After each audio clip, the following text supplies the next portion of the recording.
حياكم.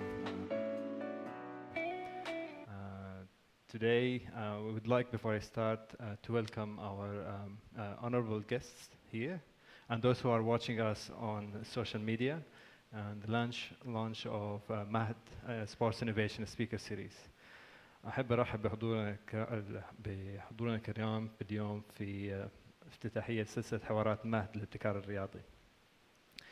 وطبعا أحب أشكر مدينة الملك عبد العزيز للعلوم والتقنية في استضافتها لنا لهذا اللقاء، كونها أرض العلوم والتكنولوجيا والابتكار.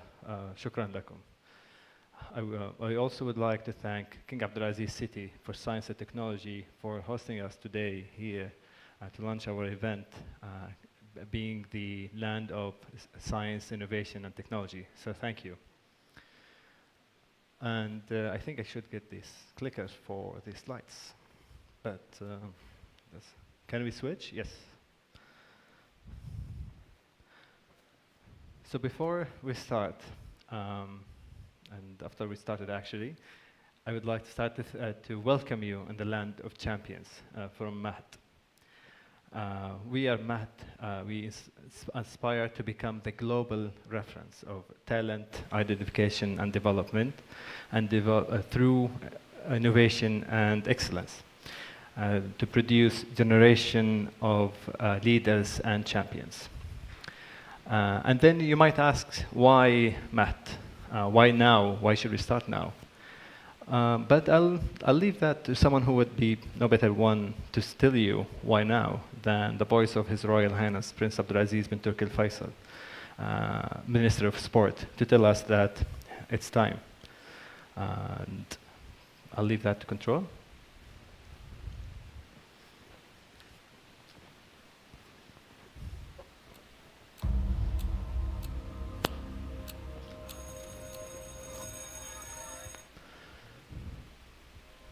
See you. They hear you, but they don't listen to you. They tell you, but they never guide you.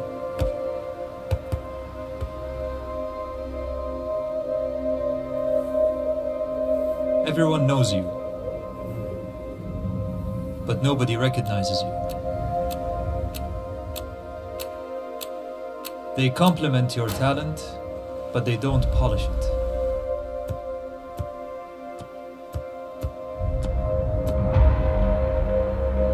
You hear them sing to you, but they don't cheer for you.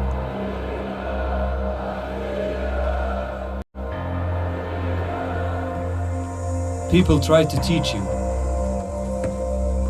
but do they help you grow? They pick you, but don't let you choose. And they enroll you, but don't see the best in you.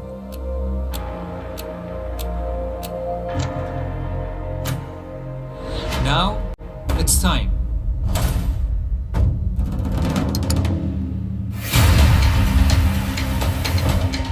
It's time we see and recognize you.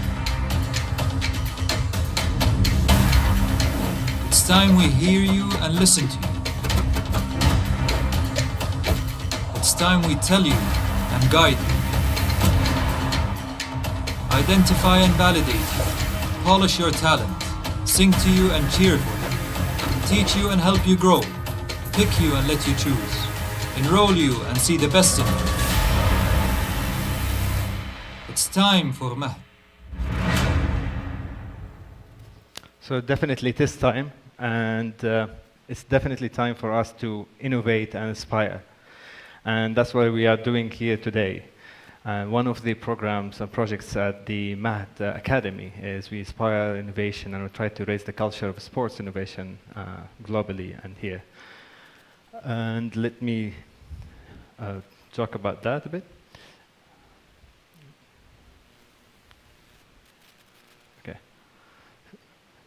So we definitely would like to innovate in that space, and Mahd Talks is a monthly public lecture series where we bring distinguished speakers in sport, innovation, and technology.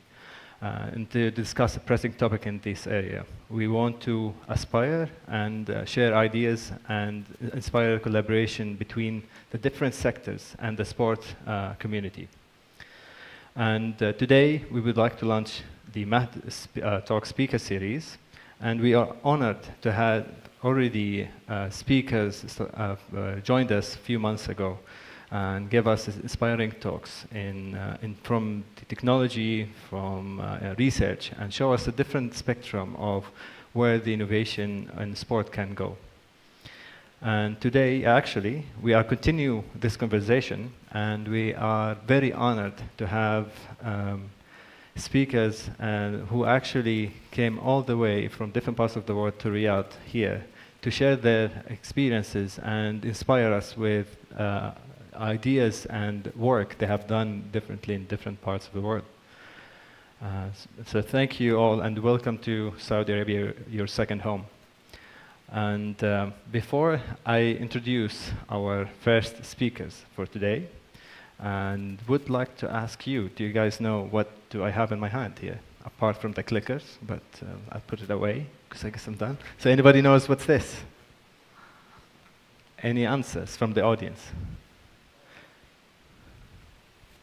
Can anybody shout out? Madkhali, please. It's cheating if you say that. So it's a baton. It's a baton and used in athletics, in relay race. And why relay race? Why athletics? It's because one of the sports we have at Mahat Academy.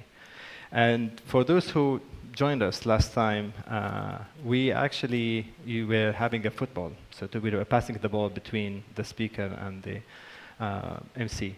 But today, we're going to pass the baton for the next speaker, who I would love to introduce. Do we have the speaker? If not, then our next speaker is Ben Smith, who has worked in elite sport for over 15 years, initially across rugby, hockey, and Paralympic sports, before specializing in football. His career has craved technology, analytics, and research, with the majority of it based within the player development department at Chelsea Football Club. Ben is currently head of research and innovation at Chelsea, exploring any and all ways of improving team and organizational performance, while also managing strategic performance partnerships. Alongside his role at Chelsea, Ben is actively involved in additional working groups, board membership across sports and educational organizations.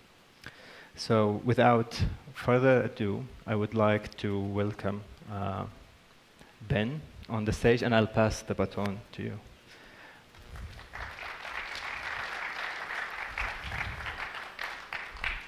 Ben, the stage is yours. Thank you very much. Thank you.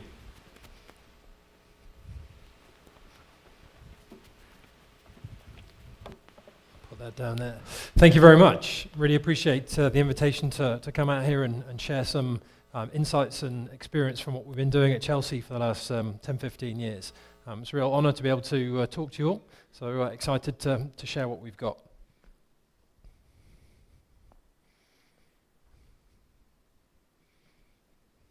Just bring out the presentation.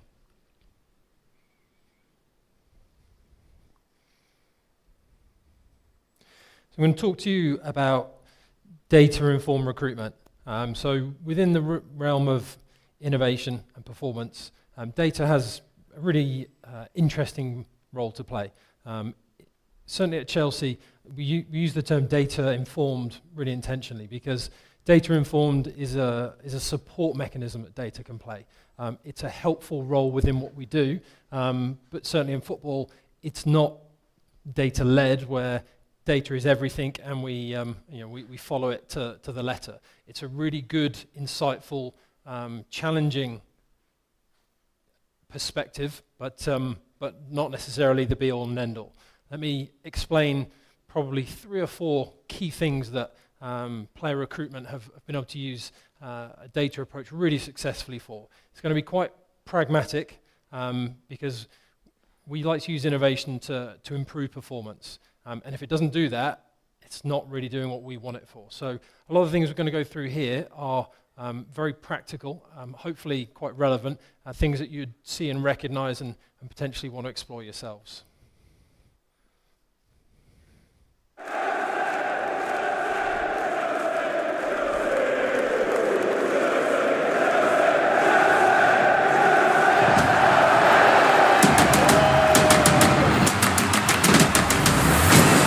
Welcome to the world's biggest sport and the world's best league.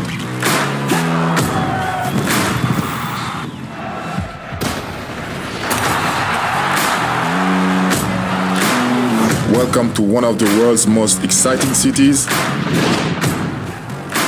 with one of the world's most exclusive neighborhoods.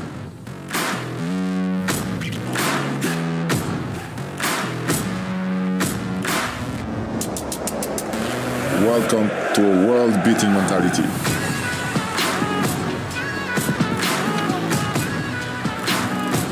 On and off the pitch. Welcome to a world-changing future.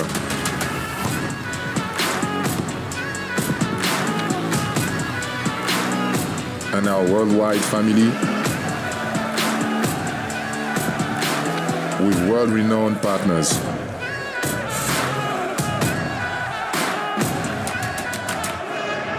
Welcome to Chelsea. Premier League champions. Chelsea win the Champions League. Carling Cup winners, champions of Europe. Blue is the colour. Welcome. Willkommen. Chamaneo. Welcome. Welcome. Welcome to world class.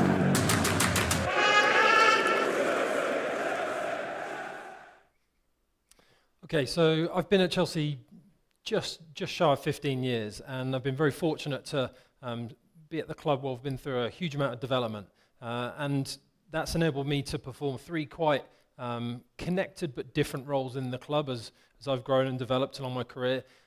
Firstly, looking very specifically on performance analysis. Spent 3, 4, 5 years traveling with the teams, working direct coach support, before moving into more of a systems and technology role, spending time trying to enable the club to have the infrastructure to be able to use our data really effectively. And then the last part of my career at Chelsea has really been around technology and innovation. That's more of a holistic overview where we're looking to push the boundaries to try and improve performance. That's working with our external partners, research partners, knowledge partners, leaders. It's been a great support for us. Work with educational partners where we run our own full-time school. We've got innovation partners like AI Scout, and I'll show you some bits later. And they've been fortunate enough since January to be involved in a sabbatical with an innovation company based out of California called Breakaway, where we're looking at player data and player engagement. So that's my 15 years at Chelsea, which has helped me bring to the point where I'm able to share these things with you today. So looking at the performance context for Chelsea specifically, okay, I think this is important because it really shows why the data landscape is important to us. So looking back to 2006, we had the aspiration of being the best academy in the world, but we were, at the time, a medium academy within the Premier League. And so we set ourselves really clear aspirations about how we were going to do that, how we were going to become the best talent centre in the world. One of the key things within that is recruiting good players. If you don't have good players, everything else is much, much harder. So that was a fundamental pillar for how we knew we needed to progress. So skip forward 6 years, and we're starting to get some initial success. We've had academy players starting the Champions League final. We're getting more consistent minutes. We're starting to win national competitions, and we're getting good representation at youth level. We are a high-performing organisation, but we haven't completely bedded in everything. We take players at 6, 7, 8, and 9 and see them through for 12, 13 years. So even once you've got all your processes in place, seeing those out takes a few years. However, we were definitely on the right road. But in 2012, the Premier League launched the EPPP, which was about raising the standards of youth development, which was a fantastic principle. But what that means is, come 8 years later, the competitive landscape is much tougher for us as a club. Everybody else has caught us up because best practice has been shared. Everyone has put huge investment into infrastructure. It's great for the game. It's tough for us as a club if we're trying to recruit talent, because everyone else have equally fantastic facilities, really good staff. And so, again, recruitment is a key issue and is pretty tricky. So data has played a really important part in how we're going to tackle some of these problems. So if we look from a Chelsea point of view about our talent development process, locate, agree, and identify are our key recruitment issues. And what data can do within this landscape is 3 things. It can increase the quality of our insights, it can help speed up the process of talent identification, and it can also broaden the scope of where we're looking. And those are 3 things that I'll explore in these brief case studies. But importantly, looking at the scouting system we use to give you color for these examples, we go through a fairly simple classification of talent identification, talent validation, and then talent selection. So we're finding talent, we're checking that it's good through multiple levels, and then we are acquiring that talent. And what that looks like is about 100 fixtures a week, so 5,000 over a season, where we do whole team assessments, trying to look at all the players, and then when we find players that we think are suitable, we'll do detailed single assessments through multiple levels of rigor with increasing seniority. So ultimately, when we sign a player, they've been through many, many validation checkpoints, and we've reduced the risk as much as possible. We use a 4-point scoring scale, and this is just roughly across an entire season. That's where most players score. Your average players are a 2, and we're Chelsea Football Club, we're trying to be the world's best, so we are looking for 3s, 3.5s and 4s. So it's a very small number that we're looking for within the wider landscape. So the first example we'll talk about is around using event data to create statistical profiles.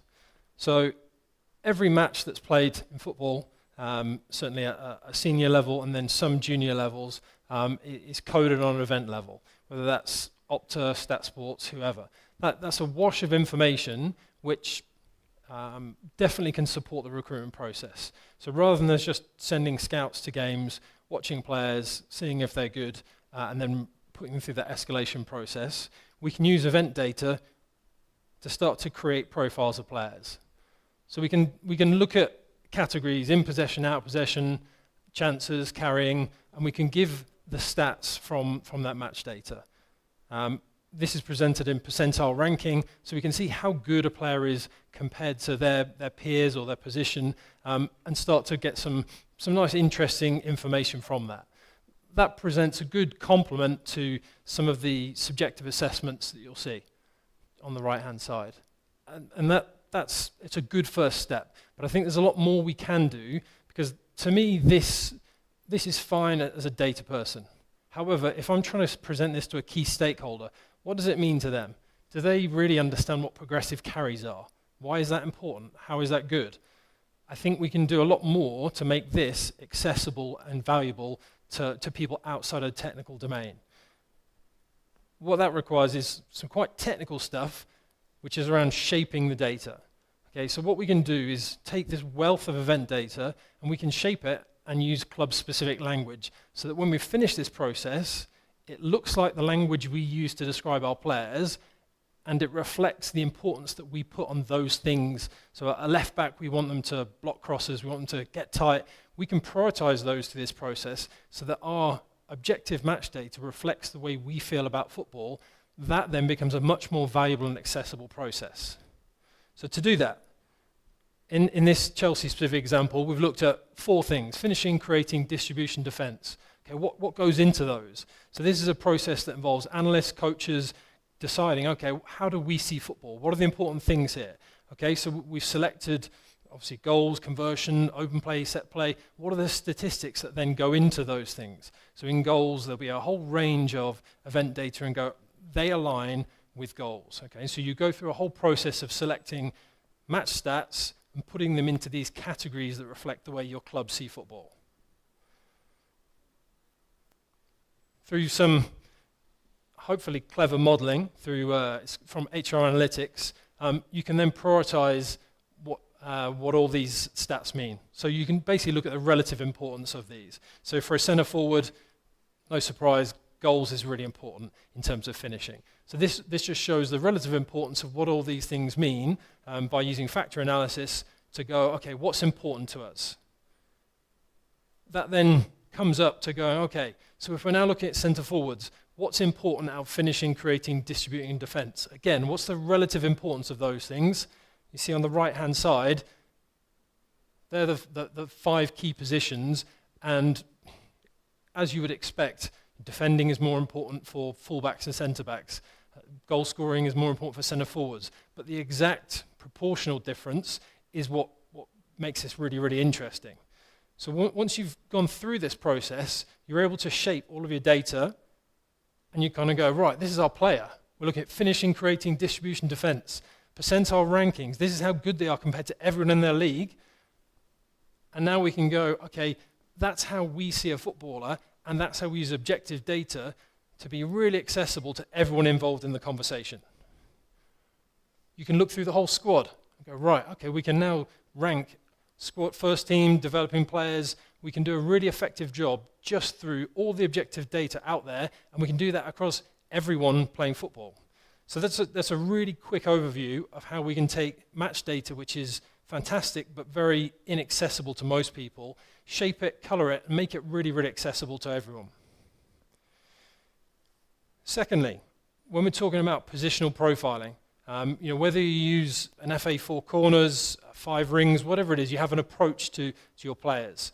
And typically, scouting is writing some reports about their technical ability.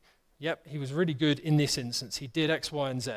But if you imagine that over 5,000 reports, that becomes really difficult to engage with. What you end up doing is actually going, are they any good? So you default to your performance ranking, and you've got lots of hidden information, text information written in here. So one of the things that I think is really sensible to do is looking, how can we turn that into a number-based scoring system? And so again, working with scouts, coaches, going, okay, what would tactical look like for a winger in our 7s to 9s? What are the actions we would expect to see on the pitch? Okay, yep. So this is really good for highlighting what the actions are, but also really strong engagement throughout the organisation. So we can start to map out exactly what we're looking for. Once we've done that, we can then go, right, so we're going to score across all of those categories. So now we're going from, let's say, 40 reports that are qualitative reports across a player, which are useful, but the time taken to read those is hugely challenging. What we can do now is move to a positional profiling approach, which is really good from the initial talent identification stage. I wouldn't say that we want to go through talent verification like this. We really value and need expert opinion when we're evaluating players. However, what we can do here is if we do this at the early stage, we can get a much more colourful insight and foundational level for all of our players that we're looking at and observing. This is now fully accessible, easy to contrast our players and start to make some insightful action-based decisions on. So then going forward, okay, if we're going to use technology, specifically in this example, AI and computer vision, to impact scope. Okay? At the moment, if we have, for example, 100 scouts, we put them across local regions, national regions, international regions. We put them in where we sensibly think the most talent hotbeds are. Where are we going to get our best return on the time of our scouts looking? And that's a human-based network. They will try and find out where the best players are. They'll go and watch them, and that's a traditional approach to scouting. But if you look at some really interesting innovations across computer vision AI, you can now go, there can be a whole new level, a whole new foundational level to talent ID. So before that we send a scout to somewhere that we expect to be talent rich, we can actually do a wholesale assessment of talent. So we're working with a company called AI Scout. Let me just show you what they do.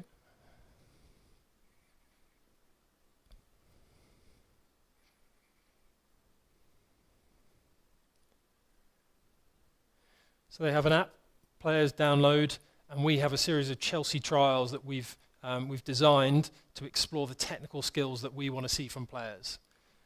They then film themselves, or they get a friend to film them, and the AI within their software does a full breakdown across physical assessment, technical abilities, and then they have a range of other assessments for psychological characteristics and some interesting bits. You can link up. In this instance, it's VO cameras, so if you're playing grassroots, you set up a standard camera, and then you can start to get match footage of these players on whatever game they're involved in. So now, rather than us waiting to hear if a player's good, we can actually start to spread our net very, very wide, because we can scale through technology, and we can start to invite players through social media, through marketing campaigns, to join in these Chelsea trials. And then, because of the intelligent classification system in here where we're profiling players, we don't need to know, are you ready for Chelsea's team right now? We just need to know, are you good enough to go and watch? Are you good enough to pique our interest to then have our subjective recruitment network look at?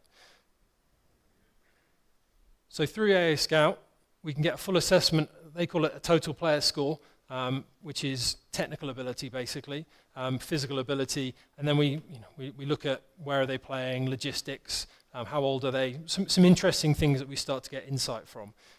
So we think that is a really interesting platform that we intend to explore on certainly on a regional level, where we have a vision where we would love to have all 7, 8, 9-year-olds across London, talent verified through AI Scout, go in working with our foundation through PE classes in schools, where we can actually do some really valuable support work for schools around physical education, but also then get some really good insight into who are athletically talented youngsters and also who are football talented youngsters. So this can provide a fantastic insight and a fast forward to where we find talent at these young ages. And then lastly, we're talking about quality of information, and this is around context. So AI and computer vision can do some really fantastic insight work. So rather than just what I showed you earlier, which is outcomes of events, my percentage of on-target shots is 76% or whatever it is. That shows what I can produce as an outcome. The next level of insight is really around what's the context of that. So rather than just saying someone is excellent, quite good, good, or not so good, we can now go, right, let's look at these 5 excellent players and let's start to explore the stylistic bits about what makes them excellent. Is it physical capacity? Is it technical ability? What elements of those things combine into interplay? Because that then becomes a stylistic issue for us, where of course they're all fantastic players, but if we can differentiate between what makes them fantastic and are those raw characteristics suitable for us, that gives us a much better insight into recruitment. So 3D body pose estimation is a great way to give some of this extra contextual layer. So you can already do this through Hawkeye, but it's an 8-camera system around all the Champions League stadia. Quite expensive, but very good nonetheless. We've been working with our research partners at Loughborough University, where we're doing single camera footage, which is essentially broadcast footage. If it's on TV, we will be able to do this using a series of very clever PhD students who are nothing to do with football, totally in love with computer science, physics, lots of things that are probably well beyond my intelligence level. But they're using detection networks, localization networks, and pose estimation networks to go, how do we find players, say exactly what they are, map all of their body, and then create the data around that.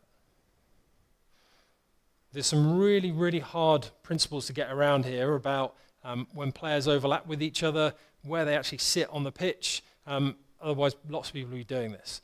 However, we've now got a pretty reliable data set where we can map exactly where people are at any time on the pitch, exactly their body orientation, limb angles, lots of very interesting physiological information. Because if you could start to go, right, we now know what makes a player good, but we can look at body orientation as they're doing that. You know, what was the decision behind that pass? You know, a player, he's in the right player positionally, but if he's facing the wrong way, it makes a huge difference around the decision-making process. So the ability to give that contextual level of insight is going to be huge going forward in football.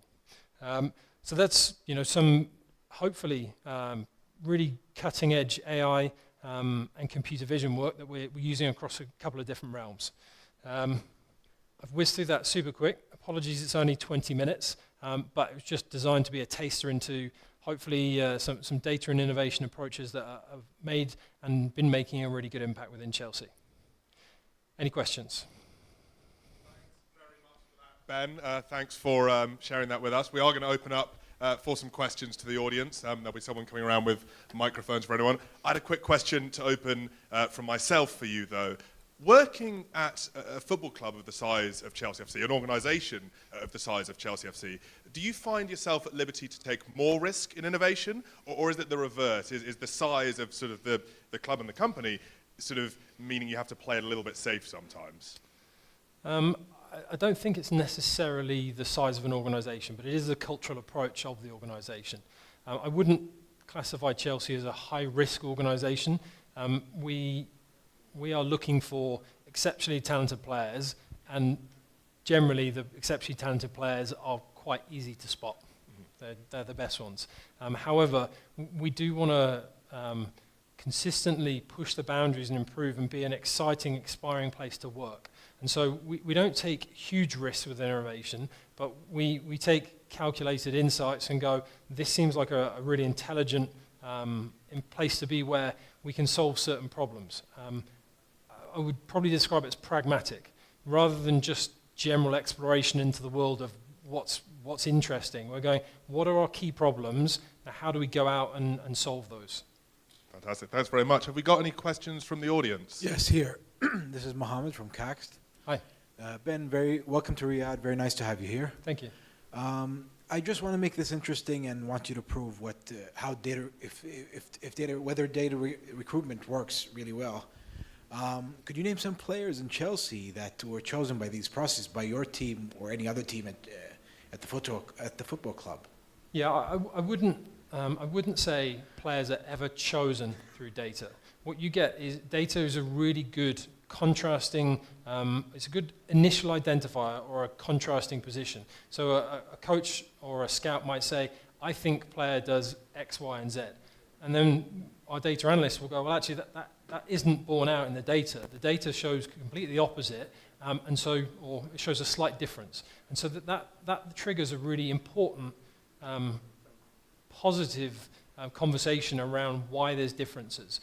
And those positive conversations are what data's really good at doing, more than saying, here's the golden ticket. Data solved everything. You're going, here's a important contrasting perspective that we need to acknowledge, and often, or certainly sometimes, it can be wrong. You look at it and go, you know what, the data tells us that, but we're really confident from our expert gut assessment that isn't what we believe. Because data is only as good as the quality of the information it's collected, and at the moment, I certainly would back an expert coach over data, because there's such an insight that they've built up over 10, 20 years of knowledge. They might not be able to clearly communicate all of the inner workings of how they've got to that point, but that expert assessment and opinion has taken years and years to develop and drive, and yet the data, it's the new kid on the block. And it's fantastic until 2 years later you go, we've got a new way of doing it. We've now got better data. And you go, well, does that mean the last stuff wasn't very good that you were telling us was amazing? So the data should be respected. However, we're a data-informed organization rather than a data-led organization for those reasons. There's pretty much a correlation between how good the data is in choosing the right players, right? Yeah. Okay, thank you very much.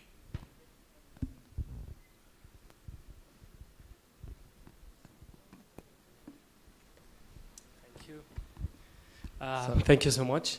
I'm not sure if this is related directly to the data analysis, but Chelsea ranked as having the highest number of loaned players to other teams. Is there a relation between this and the data AI you're speaking about? Like, is it a method that Chelsea are following, maybe to go to move their players, to loan their players to other clubs, for example, or other leagues, to get them improved at some areas or like spots, and then bring them back after 2-3 years? Or this is completely something different? Thanks. Yeah, so we believe in the loan structure because the gap between Premier League 2, which is under 23 football, and first team football is too big. And so rarely are players developed enough within that 9s to 23 structure to go into our first team. And so it's an important step to go and experience men's senior football, and that the challenge of that helps those players develop further. We do use data to help select environments. It's not like we do a full breakdown, but we basically understand which environments are going to be the highest risk for our players, potentially stall development, and which we think have got the most favourable conditions. Data is really good for helping us assess that. However, we don't use it to say if a player should go on loan. We think unless a player is going to get meaningful development opportunities with the first team, which is you've got to be a generational talent to do that, then most players will need to go on loan and experience a higher level of challenge they can get in development football. Hi Ben, Hi. Chris here from Adidas. Really great presentation. Just a quick one on the assessment criteria. Obviously the game is forever changing and developing. How often do you revisit the assessment criteria based on how long it takes to develop a player from youth to kind of pro system? How often do you kind of look back at that data and change it? Yeah, I think the truth is that our assessment criteria has evolved every time we've kind of hit a roadblock. So initially, we were trying to create players who were technically good enough for the first team. And when you look back on that 2006, we're like, I want to be the best academy in the world. What does that look like? We need players who are technically good enough. So we set about creating players who are technically good enough, years and years of training, and we're like, yeah, these players are technically good enough. You know, we feel it, the data tells us we're good, they go into the first team, and they are technically good enough, but they're not mentally strong enough. We're like, oh, okay, next challenge, right. So let's go and we reevaluate what we're trying to do in terms of profiles. Okay, mentally strong. Okay, now it's physical. And so you kind of go through each of these areas, and the truth is we've done it when our players haven't been at a world-class standard there. But I think now positional profiling and player profiling is much more sophisticated, where you can kind of go, actually, we understand what the important elements of holistic development, and we probably can prioritize those for our environment rather than quite the exploratory way we did, where just, you know, it wasn't prevalent at that time, so we kind of went through what's our next block, how do we solve it, what's the next block, solve it. السلام عليكم. فؤاد المطيري، لاعب في نادي الهلال فئات السنية ومنتخب السعودي، ومدرب حاصل على شهادة رخصة آسيوية لتدريب كرة القدم، ومدرب أكاديمية خاصة.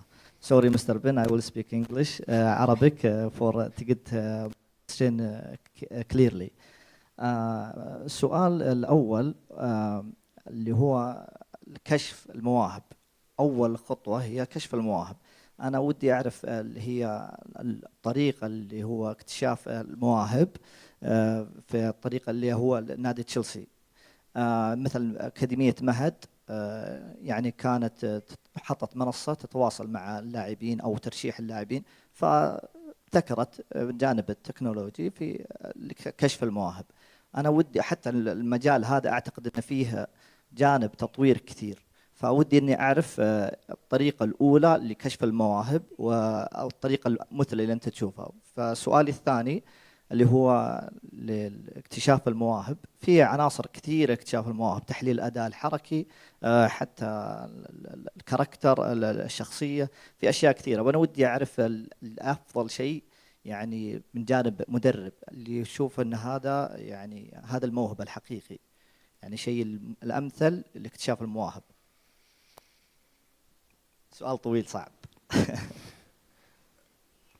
If anyone's not going to step up, I've had a Cliff Notes translation there. I think the question was roughly, in talking about recruiting in your way, is it always about the coach? Is it still at this point where, you know, how do we set it up here to do the, where would you start? Recruitment is about having... and apologies if I haven't got that exactly word for word. I think good recruitment is about having contrasting perspectives around talent, and then having a really positive, respectful process about how you work through those different opinions. Because I come from a tech and data background, but that doesn't mean that my data-informed view is the right one. However, I would hope that a practitioner or coach respects this as a perspective. It doesn't have to be the absolute correct way of doing it, but it raises important questions. And coaches raise really valuable, important questions, as do sports scientists and athletic trainers. All of these people should be part of a holistic approach to talent development. You do ultimately need a decision maker. That may be the coach, or it might be senior management. You need someone who can condense all of this and go, okay, this is what we're going to do. But with that senior manager in place, the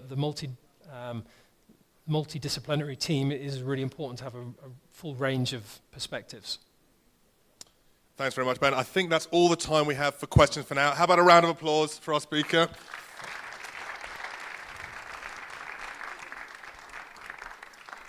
And please welcome back our host. I can't speak now, so I have to get the baton. Pass the baton. Passing the baton. All right. Thank you. Thanks again, Ben. I really appreciate it. So make sure you have a clean data to get great information for your collection. And before I introduce our next speaker, for you who knows about the relay races, it originated in the 1880s. So that's a piece of information now. I'll give you another hint after the next speaker. So to introduce our next speaker, we have Tom Woods. Tom Woods is the Director of Communications and Marketing for La Liga Tech, the Liga entity created to accelerate the digital transformation of sports and entertainment through its range of specialized in-house technologies. He's responsible for driving global awareness for La Liga Tech and its client base, as well as leading demand generation activities on and offline. Prior to joining La Liga Tech, Tom led global B2B communications for La Liga for 3 years, driving key storylines that have shaped the industry in recent years, including the launch of new streaming platforms, talking global football governance issues, and securing new private equity investment. His previous background is in B2B technology with over a decade's experience as PR director representing brands including HPE Aruba, Microsoft, Dell, and MediaTek. He has also worked as a reporter for organizations including Goal.com and the BBC. So without further ado, I would welcome Tom, and I'll pass the baton for you. So please welcome Tom. Thank you so much. Thank you, Mohammed. Hi, everyone. Is there anyone up there? No. I'll talk to you. Good afternoon. Thank you so much for the invitation. I'm very excited to be here in Riyadh, and very grateful to Matt for the invitation to be with you today. I'm going to spend the next 15 minutes or so hopefully answering a fairly fundamental question. What is the point of sports technology? Why are we here? And what is this for? Technology is exciting. Technology moves things forward, but fundamentally what we are trying to achieve is the growth of sport, is further participation in sport so that it is accessible for future generations. And at La Liga Tech, we have found an opportunity to do that through precisely technology. I will talk a little bit about the sport of paddle. Hopefully many of you already know what paddle is. And we will talk about how one of the biggest clients of La Liga Tech, World Paddle Tour. Oh, sorry, I'm having problems with the Britney Spears mic. Are we okay? No. That's not going to, well, let's see how we go. If it falls, I apologize. How World Paddle Tour, one of the largest clients of La Liga Tech, achieved a 900% increase in a very short space of time since partnering with us for technology development. I will start with a humble brag. You saw footage there of Chelsea winning the Champions League. Which country is responsible for the majority of European Champions League trophies in men's football recently? It's Spain. We have 33 since the year 2000. That's nearly 3 times the amount of the next biggest competitor. The Premier League. Has Ben left? Sorry, Ben. Why am I telling you this? Because Spain has fantastic coaches. It has fantastic clubs, fantastic climate to play football. All of this is true, but there's more to it than that. There are hidden secrets, I think, behind the organization of the competition that have helped our clubs gain a competitive advantage. And one of them is the development of a unique, fully fledged, holistic technology ecosystem, which has been used by our clubs for the best part of the last 20 years, and that has allowed those clubs to get the edge on the pitch. So if you remember nothing else from this presentation, La Liga. The technology development has been used by our competition, by La Liga, for the best part of 7 years. Last year, it was commercialized as a separate offering called La Liga Tech, which is an independent company of the La Liga group, and it combines the technology development of 150 people over 7 years, poured into a unique ecosystem with all technology interconnected. I'll show you this brief video to give you a quick overview.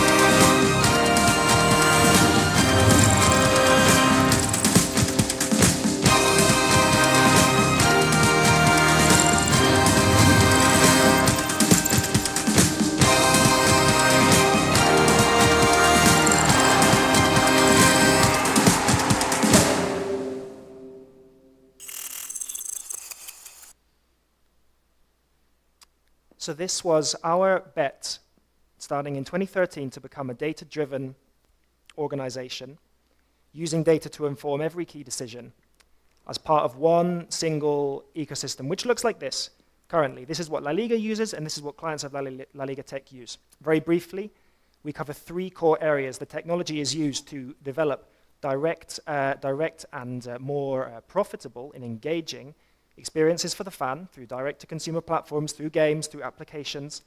It is used to manage the competition itself, from choosing the teams on a match day, to managing financial processes, to selecting the kits, to enhancing the content using some of the data that Ben showed you in his presentation regarding how to manage on-field data, scouting data, and also protecting content against brand counterfeiting, against piracy, or against the threat of match fixing. All of that comes together with a single data lake in the center, which means that all of the information being generated by each of these different parts comes into a single place where it can be analyzed to make smarter decisions. Why do we offer it to external providers? Why do we offer it to other sports competitions? Why don't they do it themselves? Because their systems, we tend to find, and this is not a criticism of any sports property, but the situation is not as they would like. We're all in an entertainment space. We would like to think of ourselves as elite content producers, producing the never-to-be-missed blockbuster moment week in after week. However, when you actually inspect the technology behind it, what we find is something that is a little bit disappointing, a bit out of shape, a bit not necessarily fit for purpose, and and maybe old-fashioned. This is, again, not a criticism. It is simply the situation that we find ourselves in. There has been years of technology development that's been maybe slightly siloed, that has been done without a full strategy, and to turn that from that situation into a streamlined technology ecosystem takes a lot of time, and La Liga spent 7 years and a lot of money preparing this, which means that by white labeling what we offer, we're able to give other organizations a leg up, a boost to accelerate their development without having to make the same changes that we did. And it's gone well. We started in September 2021 as a commercial entity. Hard to know exactly what to expect when you launch an organization from within a big competition, but 10 months later, there are over 20 important competitions, federations of multi-different sports working with La Liga, one of which is World Padel Tour, who I'm here to talk to you about 8 minutes in. So, padel is a sport that, how many people are familiar with padel? I see one hand, I see two, I see three. There may even be a padel court here. I think Mad may even have a padel court, so fantastic. It's an indoor form of tennis, very addictive, very, very fast growing. But as I will talk about, a popular sport does not necessarily mean a successful organization, and that's something that we are helping World Padel Tour to achieve. So, a little bit of context: the client is the organizer of the leading professional padel competition, managing nearly 20 international events, including one that they're planning for the Middle East region in October. I think the location is still to be confirmed. 3 years ago, it's a fast-growing sport with a handful of employees and with 10 million of revenues, and that's not a bad situation to be in, but it needed to go much further. It had very few commercial agreements. It had very limited broadcast visibility, meaning that not many people were actually seeing the competition. You could find it on YouTube, and that was okay if you wanted broad exposure. But the problem with that is that from the organizer's point of view, the people that click on YouTube, they will never know who they are. They will never know their background. They will never know their likes or dislikes apart from analyzing some comments, and they can't develop a direct communication channel with those users. So this was the situation that they found themselves in, and they were finding themselves at a roadblock. They had no room to achieve the further growth that they wanted. So they set out a growth plan. Very smart decision. At this point, technology didn't necessarily enter into the conversation. What did they fundamentally want to achieve?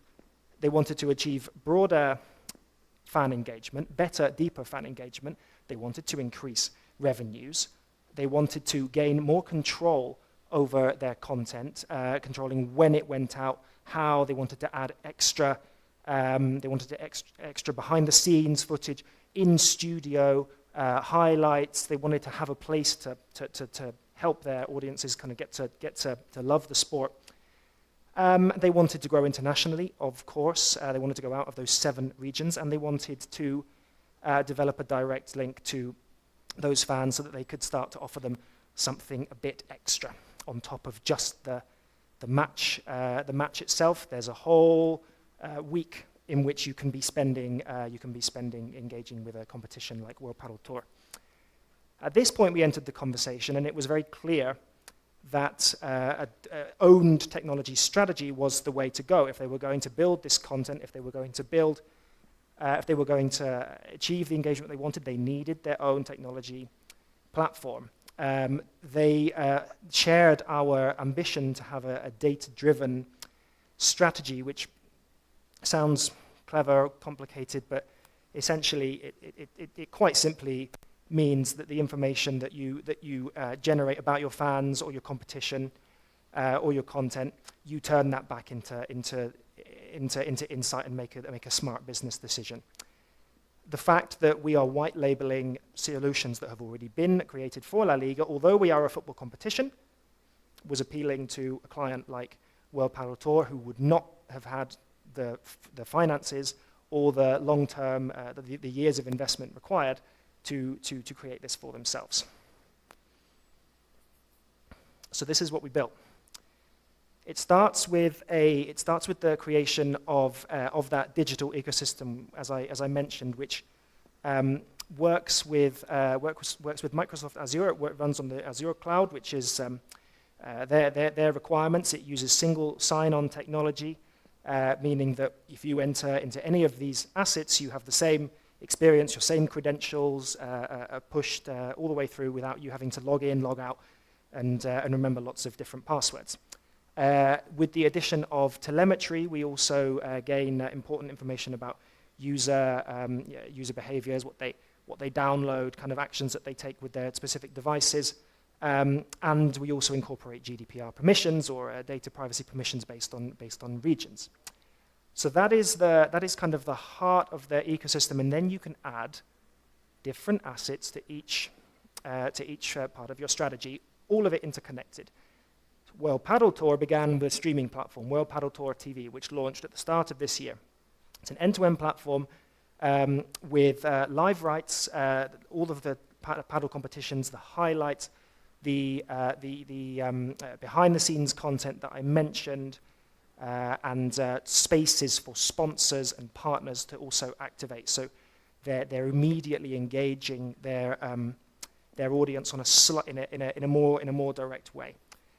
Added to that, they developed the World Padel Tour website, or we developed the World Padel Tour website in conjunction with the partner, which is delivered as a white-labeled CMS. It's we incorporate everything into the ecosystem, and then they can control the content, and we have automated updates so that their content is continually up to date. But the point of creating these different assets is that there are different types of data to be taken from different interactions, which builds a fuller picture of the fan. For example, the World Padel Tour application might offer different things that a website or an OTT would offer. It might offer games, it might offer fan competitions, it might offer, I'm sure in the near future there'll be opportunities to add NFTs and these types of things. But the more assets that are interconnected, the richer the data set will be. So that's where most technology installations kind of stop. Where we try to go further with clients of La Liga Tech is to add consultancy on top. There's a team of fan activation experts who are here to tell you what the information that you're generating means, and what to do with it, and how to turn it into fan engagement and into long-term retention and growth strategies. We work with Salesforce Marketing Cloud as one of our partners for this, and it's an evolutionary process. As the more data you get in, the more you activate, the more information you get from the fan, and it evolves in that way. To help with business decision making, the client also receives dashboards which are they're customized to each business area. That might be sponsorship growth, that might be internationalization strategy, it might be TV audiences, lots of these types of things, which allows everybody within the organization to make those smarter and more informed decisions. And it's a great way to get new budget signed off and to prove ROI of your project by being able to say very clearly, this is what we did. So what did the client achieve?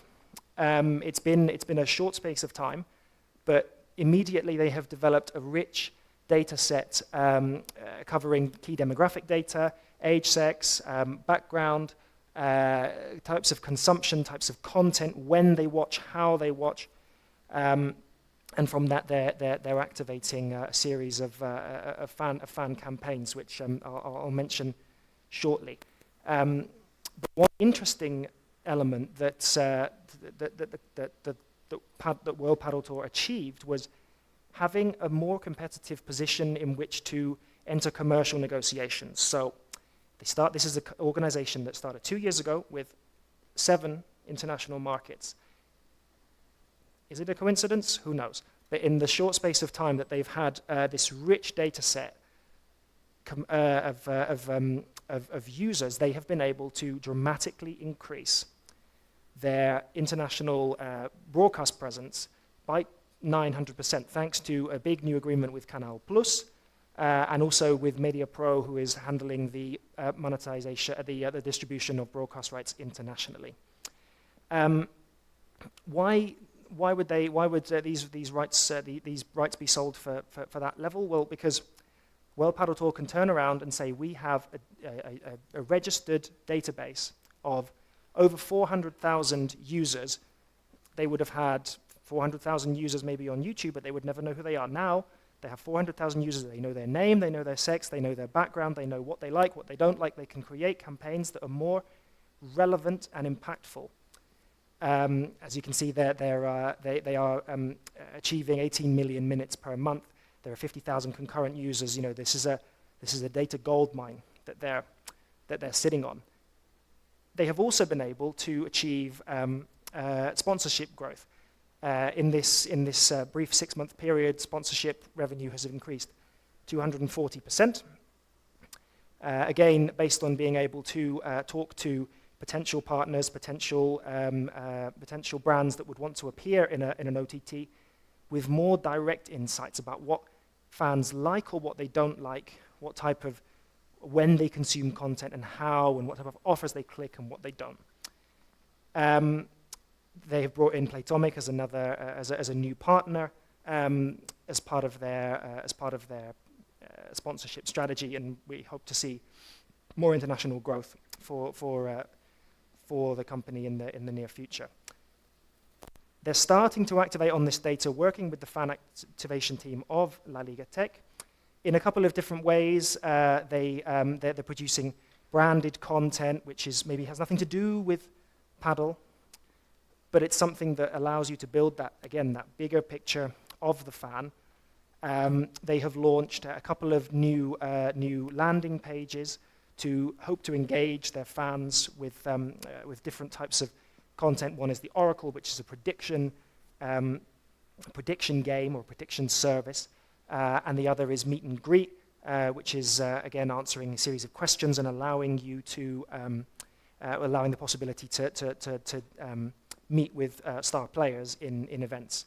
So that's getting people back into the participation and into the sport itself. It's been largely taken up by 90,000 people have participated, which is great, largely from Spain and Argentina, the hub markets of paddle, but we hope to see that grow in the near future. We're quite early days. I have 30 seconds left, so thank you very, very much for your time. This is interesting. It's an interesting story from the point of view of paddle. It is not the only organization that has achieved this type of growth through technology, and our objective from La Liga Tech is to help other organizations take the same road that we have taken, because we think that it is for the benefit of the industry as a whole. Thank you very much. Tom, thanks very much for that. We are going to open up to the audience again very shortly, but again, I want to jump in first with a question of my own. You mentioned at the end there that there are a lot of different kinds of organizations that can achieve growth through this kind of technology. Is there, in your opinion, a big difference between establishing tech strategy for large organizations and small organizations, or is it more similar than you might think? Yeah, it's certainly a different challenge. With a larger organization, we found that one of the biggest headaches is kind of untangling a series of wires. Many of the larger sports organizations have independent departments for fans, for commercial, for sales, for whatever, and they have all bought individual types of tech that they do their little thing, and that's great, but they're not integrated. So that becomes an integration problem. With a slightly smaller organization, and World Padel Tour would fit into this, I think, they hadn't really started, so the ecosystem model was slightly easier to implement. We try to ensure that this is a scalable service. So an organization, even of a smaller size, can plug and play and start to build up from there. And for the larger organizations, if they have a legacy system that they've been using for 20 years, it can also be integrated to the system. So, yeah, I think that's how we're trying to approach this challenge. Well, thanks very much. Opening it up to the audience. We've got a question over there. Oh, and a couple of questions actually.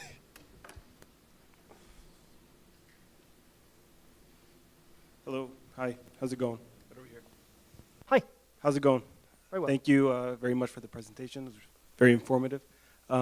Just a quick question with regards to, so you guys have obviously done a very good job in digitalizing the fan experience in terms of viewing World Paddle Tour and being able to watch the matches and kind of get to know the players a little bit more. But how hands-on are you guys with regards to in-venue activations through a digital experience? Because I mean, today anything that can become digital will become digital, and that includes the in-venue experience. And how hands-on are you with regards to the different sports in Spain, apart from paddle, with regards to in-venue experience as well as digitalizing their broadcasting and etc. Thank you. Sure. When it comes to venues, we very much have the plan to integrate the stadium itself into the competition. From a La Liga point of view, we're one of the few organizations, European football leagues, that has control over management of stadiums on match day, which is a big benefit for us because we've been able to trial lots of new technologies on a league level, not just club by club by club. So we're trialing biometric face recognition. We're using digital gates. We're using contactless payment. These types of things are very important for creating a stadium that people want to come to. The idea, as kind of with everything that we've developed within the organization, is that when that is fully fledged and working and proven as a concept, we don't want to trial something, without being thorough. So whether it's a World Paddle Tour, whether it's one of the other competitions that we work with, the plan is very much to get a working proof of concept within our competition and then integrate it. What we see is that the technology works. What we see is that there is huge demand for it, and quite honestly, it's just a question of scaling out what we've already seen to take on that international remit. Hello, oh. Ben. Hi. Good to have you here. Thank you for having me. Could you please tell us about your own experience and how were you a part of the success journey of paddle from start to the present time? My own experience yes. with the customer itself. Yes. Yeah, leaps of faith. La Liga Tech is an interesting proposition, I think, to the market, but not everybody. We have La Liga as a client, but it's a new organization that's not necessarily been proven in the field of a sport like paddle. So those first initial, this time last year, the conversations were underway, and it was a very that you reach a point where you have to explain that this is something we know we can do, but we haven't done it yet. Yes. There has to be an element of trust. It's a small organization. That was helpful. 25 people is and to be honest, the majority of the client base that we use, that we work with, are probably under 50 people. Lots of sports competitions they're not huge. They certainly don't have chief digital officers, chief innovation officers, these types of things. So there was a lot of time spent with different departments of ours to develop what the service model would look like. And actually, you then have to obviously go through the commercial proposition. And one of the advantages of that we found working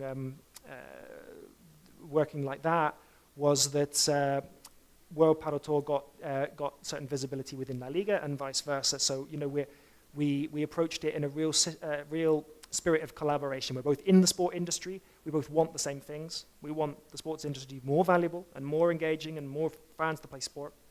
So it was it was an exciting and at times challenging time, but one that's been very rewarding, I think. Thank you very much.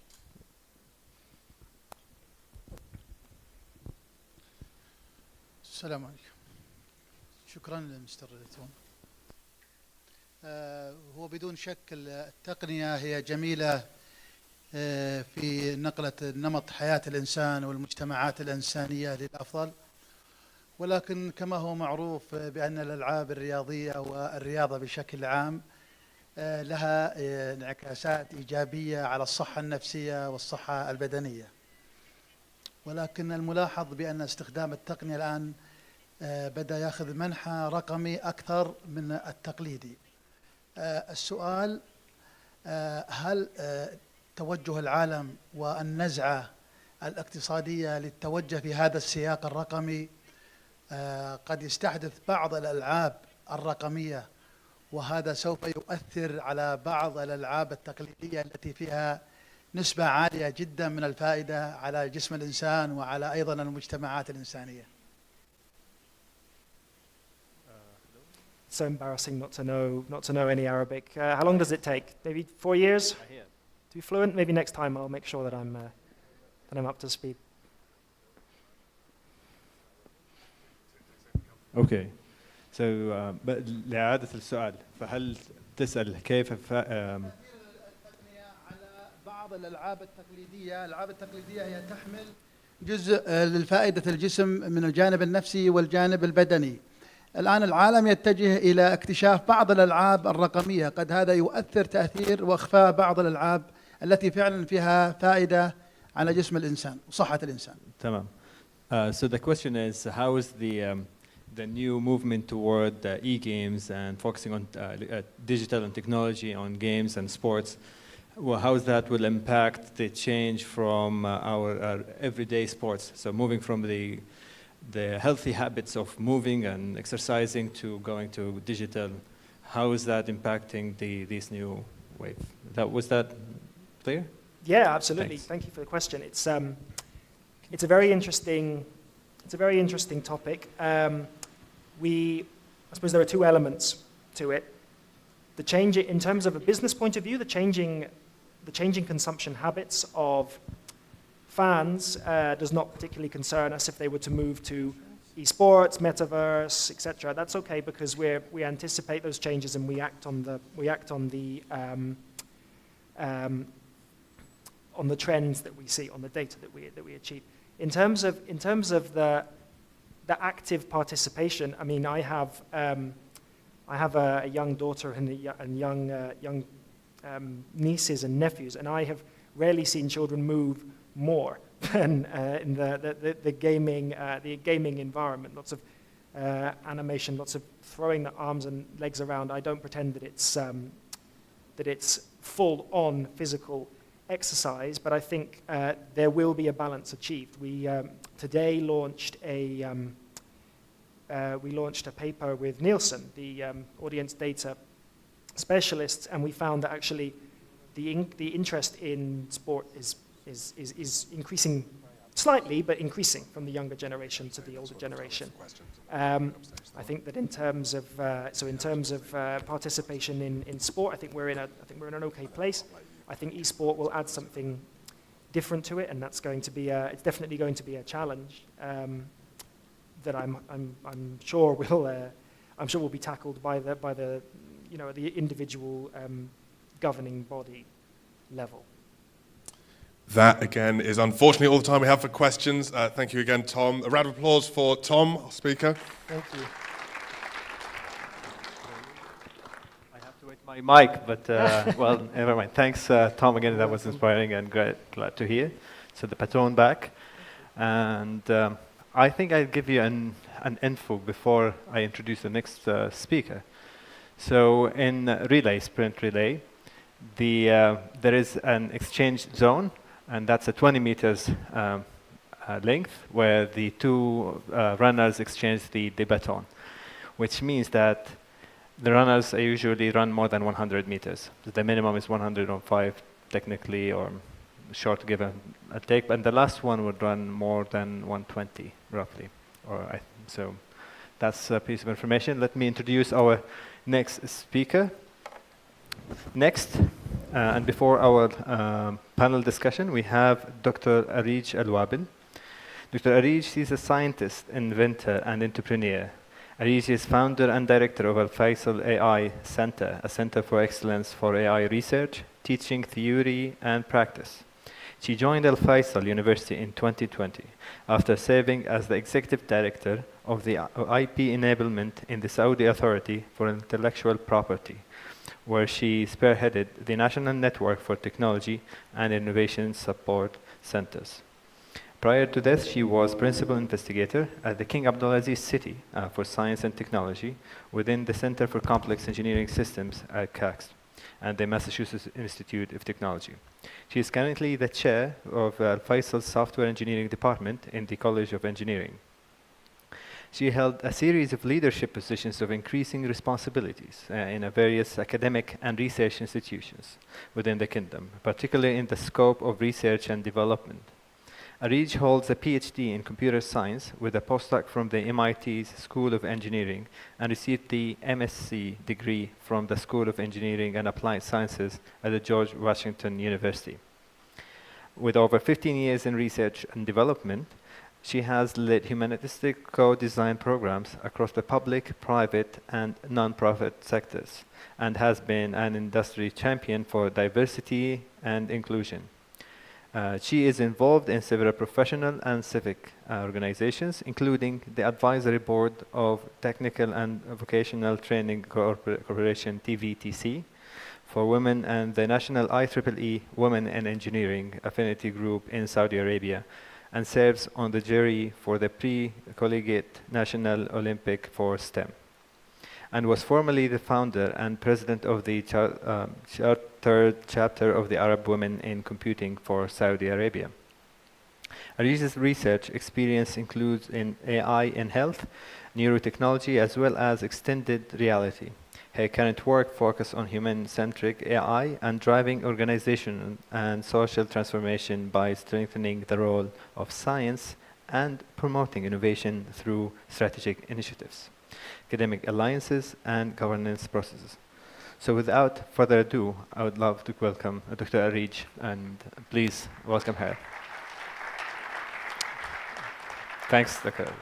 Allah Yafik. This baton. بسم الله الرحمن الرحيم والصلاة والسلام على أشرف الأنبياء والمرسلين. الحضور الكرام السلام عليكم ورحمة الله وبركاته. أستأذنكم I will be speaking in English حتى يتسنى لحضورنا الكرام وضيوفنا متابعة المحتوى. So welcome everyone. I'm delighted to share with you some insights about the amazing work that our teams at the AI Center are working within the space of sports research. However, this talk, just to give you some context, emerged from a conversation we had with Muhammad a few months ago in which we were toying with the idea and exploring how we can apply the AI models that we design and develop and deploy at Al Faisal University in the context of sports. Now, to give you context, the AI Research Center is a multidisciplinary research center based in the Faisal University, a nonprofit university, private here in Saudi Arabia, and linked to multiple institutions, mainly MIT, Stanford, locally with the medical cities that we have in the kingdom working on R&D in health and public health, in addition to government and semi-government institutions. Much of the work that we do is building intelligent engines and models that are human-centered. And the three key labs in which we were exploring the models that are aligned with sports research were the Human-Computer Interaction Lab, which has been around for more than 12 years here in the kingdom, the Game Innovation Lab, in which it focuses on the metaverse, extended reality, augmented reality, mixed reality, the Robotics Lab, mainly for embedded systems, wearables, and some technologies that are applicable for simulation and training our surgeons and physicians. Now, the alignment with Al Faisal University, it's the leading in the kingdom and one of the leading in the region in the context of medicine. So naturally, as engineers, we basically scoped much of our work in the area of health tech, med tech, and the technologies that could advance the solutions that we have for the problems that the health community could make benefit or apply in their context of work or context of learning. Now, the strategy in which we identify problems is basically working with our partners and sponsors and searching for areas in which we can identify impact-driven innovation that is aligned with the strategic objectives of both institutions. We're also very cognizant in that AI is simply a means to an end. It's not the solution itself. So we're very selective in where we apply these intelligent engines and the technologies that we work on. And basically, we focus on the potential impact and how we can drive innovation in a field that could benefit from the intelligence that is offered by the layers of information that we often embed in these systems.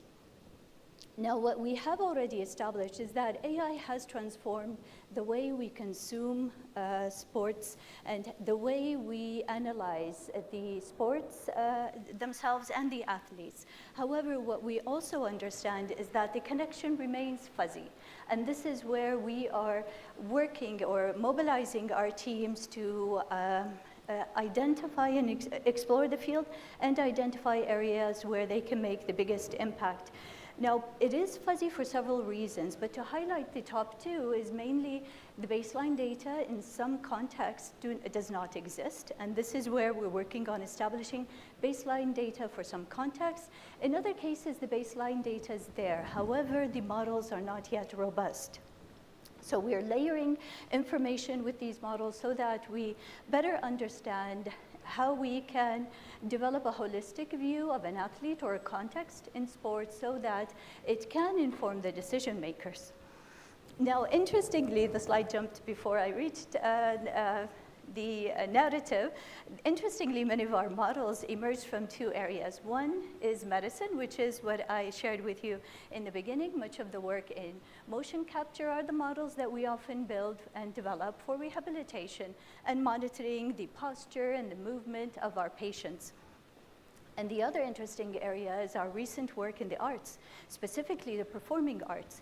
Now, with dance and folklore specifically, our work with the Royal Institute for Traditional Arts is looking at motion capture for the purpose of documenting this art form from different regions in the kingdom. However, the models that we often identify and we train our machines could be used in the similar way that we saw in Ben and Tom's presentation to actually capture these models and train the machine to identify an optimal model for specific context and give recommendations on how to improve in terms of movement. Now, beyond movement, and to give you a few examples of other types of data, I'll simply highlight at a very high level examples of the work that we have been doing for the past 10 years in the context of cerebrovascular disease. Now, in the pipeline of treatment for urgent care pathways of cerebrovascular disease, and these are brain attacks, we have data across the board from imagery, neuroimaging, MRIs, CT scans, so that's where we have computer vision. These models were translated and applied to the sports context. We have neuroemoji, facial recognition in the triage, and within seconds we can tell from the facial recognition models symptoms or markers of specific disease of a patient that are abnormal. So we applied those models to detect different markers of stress and fatigue that would be relevant for the context of sports. And similarly to what we saw in rehabilitation, where mocap or motion capture could help us in identifying the posture movement across time. So with longitudinal analytics, we look at trends in how these individuals could improve. Now, if we zoom into the commercialization pipeline, as we saw in the two very interesting talks in how the products have been deployed and commercialized, we have one of our spin-offs after 6 to 7 years of R&D. Neurotech has emerged as one of our commercialized entities from our labs, and this is where we commercialized the systems that we've developed based on brain-computer interfaces, augmenting human abilities.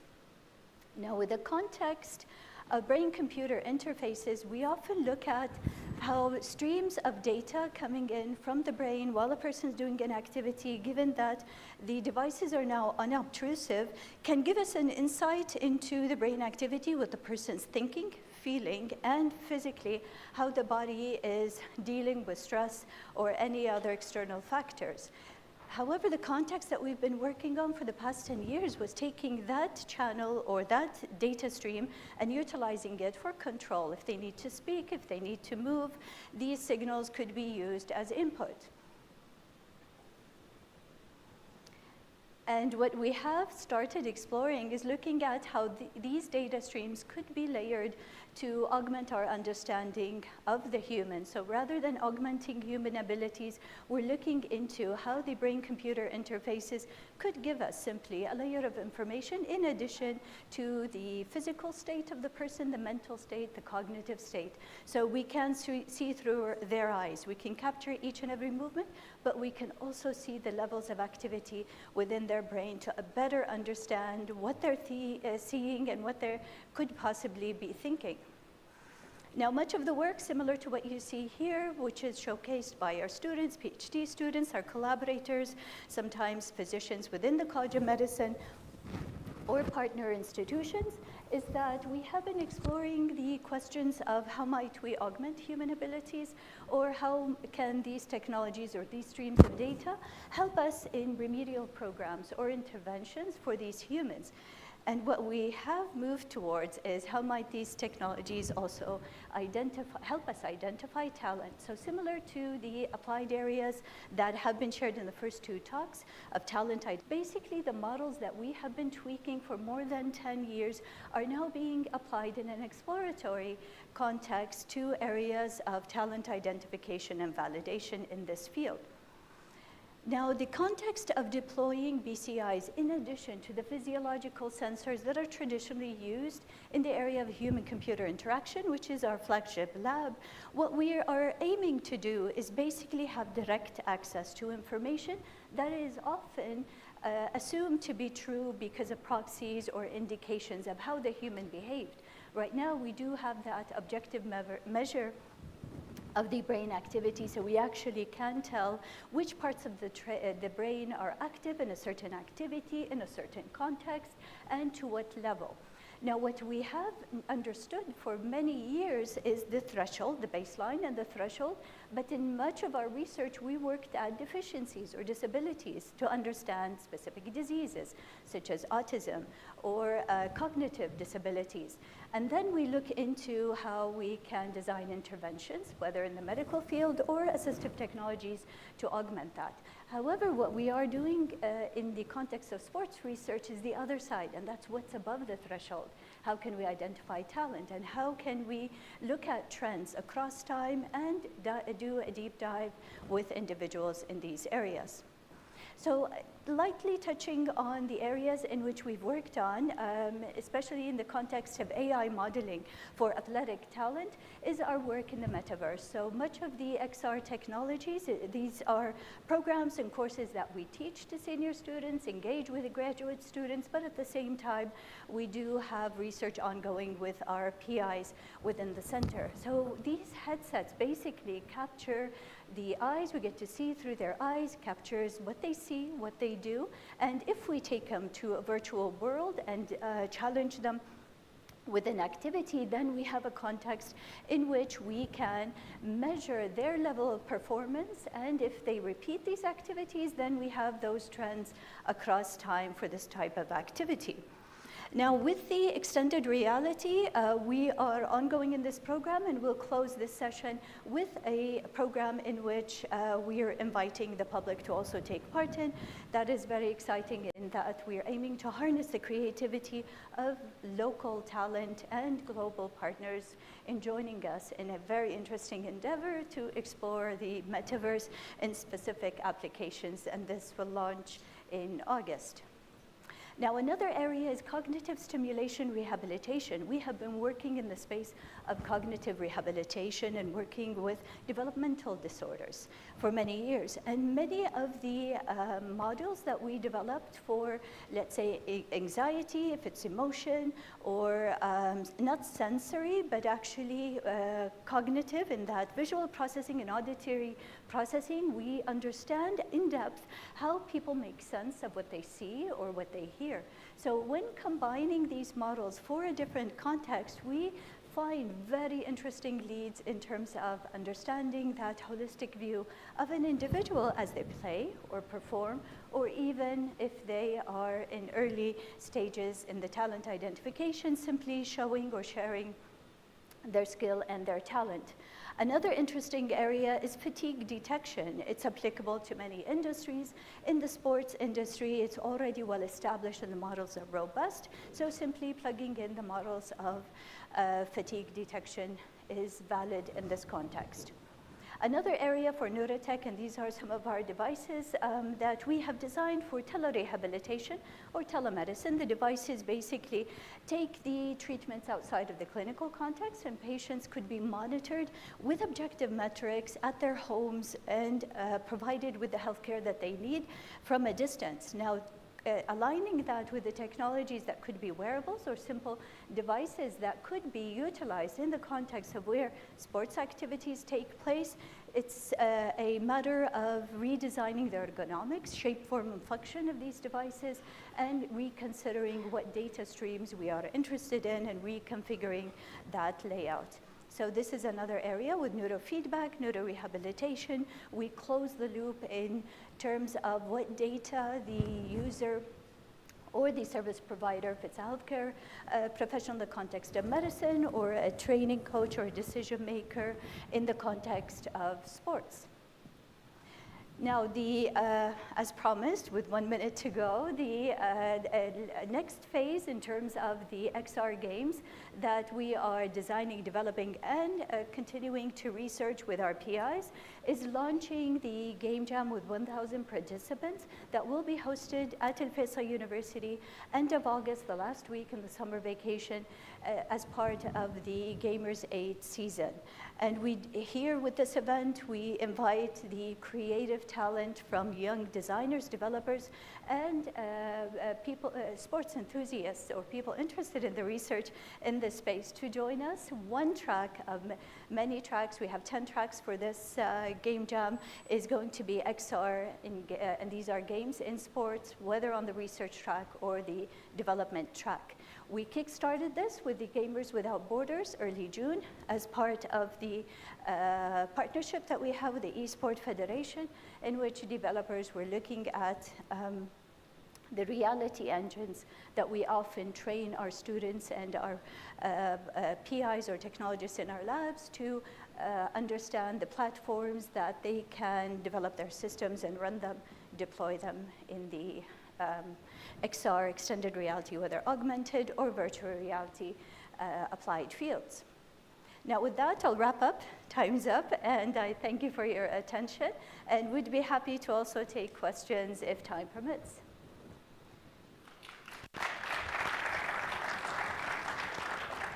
Areed, thank you very much for that insightful look at some of the fantastic work going on. Just to sort of set the stage for some of the questions from the crowd, if you could, and it might be a difficult question, what's the one next big step you'd love to see in this field? Integration. So much of what we are doing currently within the R&D space is basically working in separate areas to validate the concepts and the models that we are building. And as noted in the first talk, we're having these products come together to actually be applicable and useful in the domains. Integration is a challenge that remains, and we're tackling it at the moment. So a project about accessibility, making it more accessible, you might say. Fantastic. Absolutely. Have you got any questions in the audience? Hello. أول شيء ما شاء الله and great job. It's here. Sorry. I'm trying to see. Yeah, okay. my name is Jad from Entrepreneur Media. Great presentation. Thank you so much. Full of information, and there's a lot of questions in my mind, but I'll just start with one. So continuation of the question is how are we applying this neuroscience into sports right now in our market? I would mean as a research center in emerging tech, how is this being implemented? If there are any steps being done or any strategy for it to be done? And the second question is that what is the device that we're using? You said headset. Yes, is it a cap? You said that I read something that's called OCAP or something. So that's it for now. Thank you. Well, thank you for your question. The first answer is basically BCI, in addition to physiological readings, could be integrated in different contexts, whether you're identifying talent and measuring how the person is thinking or carrying out an activity, in addition to how they're feeling and the level of stress that they're having if you challenge them. That is one system in terms of screening. So similar to how we screen for dyslexia, screen for autism, we're applying it in the context of sports. Now with BCI, the headsets are basically similar to the headsets that we have in the gaming industry. Our designers and developers hack into these devices with their SDKs and work on systems developing them.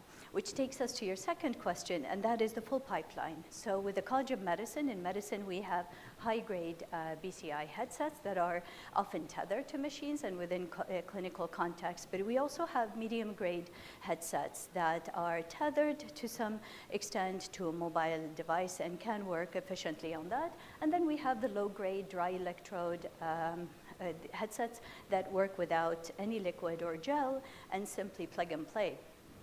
So we work across the pipeline with these type of headsets.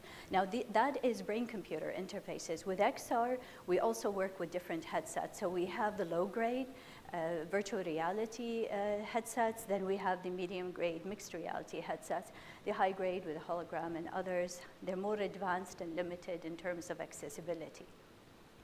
Hope that answers your question. Great.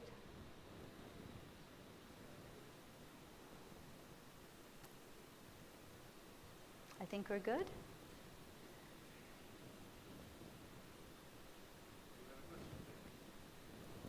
Do we have a question or should we hand over the baton?